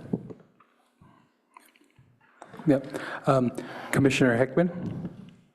Yes. Commissioner Templeton? Yes. Commissioner James? Yes. Commissioner Peterson? Yes. Commissioner G? Yes. Vice Chair Chang? Yes. Chair Aiken? Enthusiastically, yes. Motion carries 7-0. We'll let the record show that Commissioner Templeton had to leave. Fortunately, we have only 2 more easy items left. Item 4 tonight is the approval of minutes for March 11th, 2026. And I believe Commissioners James and G were absent for that meeting. Mr. DeVetto, do we have any requests to comment? To the chair, I have no public comment cards requested, and no one's raised their hands on Zoom. All right, so I move approval of the minutes as revised. Second. All right. Yeah, so once again, just reiterating, yeah, if Commissioner James and G could just abstain. Thank you. Commissioner Peterson? Yes. Commissioner Heckman? Yes. Commissioner James? Abstain? Commissioner G? Abstain. Vice Chair Chang? Yes. Chair Aiken? Yes. Motion carries 4-0-2. Thank you. On to item 5, the approval of minutes for March 25th, 2026. Second. Oh, wait a second. We have to, Sorry. to go through the ritual. Too excited. Mr. DeVetto, do we have any public comment? I have no request to speak to the chair. Thank you. I move approval as revised. Second. Right. Commissioner Peterson? Yes. Commissioner G? Yes. Commissioner James? Yes. Commissioner Heckman? Yes. Vice Chair Chang? Yes. Chair Aiken? Yes. Motion carries 6-0. It's time for commissioner questions, comments, and announcements. Anyone have anything Through the more tonight? chair, a reminder that we do need to invite public comment on items not on the agenda for anyone joining us via Zoom. Oh, yes, I do have that order incorrect. Apologies, that was my fault, not yours. Mr. DeVetto. And through the chair, I see no raised hands on Zoom. Thank you. Now it's time for commissioner questions, comments, and announcements. Commissioner Dr. Peterson, then Vice Chair Chang. Thank you. So I'd just like to report back that I made a kind of a commissioner walk through California Avenue and talked with a lot of the small businesses there, mostly all restaurants, talking with them about the new ordinance that's coming up where we're opening up the restaurants to be bars. And there wasn't much comment on that. People were kind of surprised that that's happening, but I didn't get much of a response from that.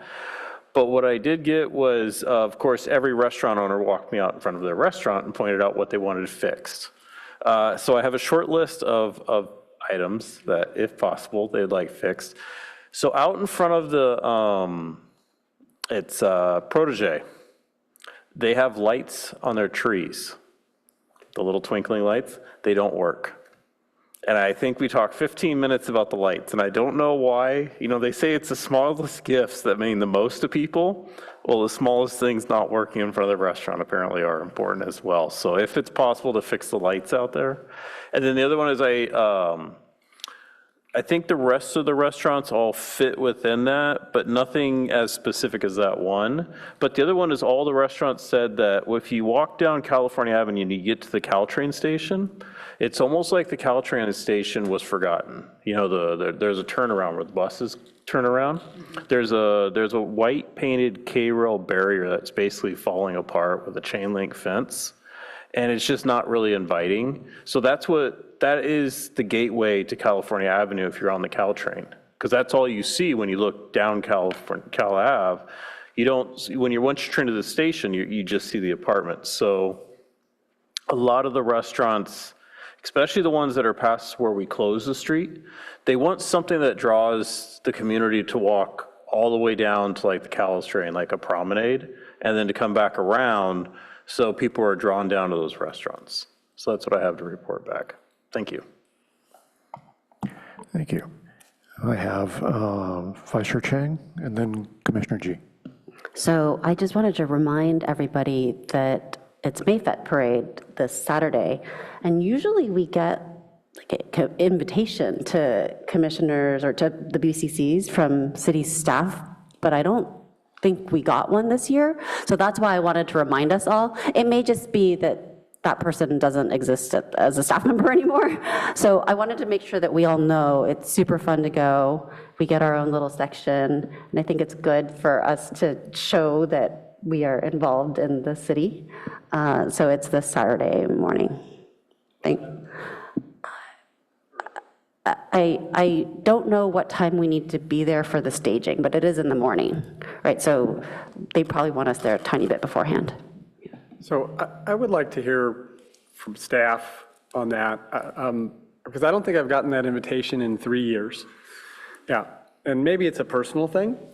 Maybe it was, you know, the outlandish costume I wore the one year that I did go, but maybe not. And I was actually, the last couple of years, I've like found out after that it happened, and I was like, oh, I mean, it shouldn't be hard to remember that it's like the first Saturday in May. But I never do. But I don't know where to go. I don't know where to meet people. I think there is a staging area. And so maybe if staff could just send the PTC an email telling us where and when. I'll see if I can find some details tomorrow morning and pass it on to you. All right, Thank you. Thank you. Yeah, my recollection is that I don't recall whether I got the invitation either last year, but there was a check-in area that was reasonably well-defined. Yeah. I'm almost positive I got the invitation last year, but I couldn't make it, and I just assumed that everybody did. So I wonder if maybe staff could, in the process of checking on the check-in, also check on the process for how we generate the list, because I think it's just good for all. I always meet people there too from the other BCCs, and it's really fun and nice to meet people. Commissioner G. I want to formally congratulate our two commissioners, I guess now Chair Chang and Commissioner Peterson, for being reappointed. Congratulations. And I also want to mention that Commissioner Peterson, that I think the city does have like a Cal Ave plan. There's a designated person who's in charge of revitalization for Cal Ave, that I think that might be a good person to connect with as you continue to work over there. And then finally, I want to give big thanks to the transportation staff again for fixing the meadow crossing. I think you've probably saved like hours of my life already so far. So big kudos there. Thank you. Any other comments? If so, if not, I'll wrap. It has been an honor to serve as your chair for the last year. The strength of this commission is breathtaking. As I look back on commissions of the past, I'm very glad to have been a part of this one. And thank you to staff, Mr. DeVetta, Ms. Armour, for all the support you've given me over the past year, sometimes when it was even deserved. And thanks to the rest of staff that is not here, who have helped make the last year possible. And with that, we are adjourned.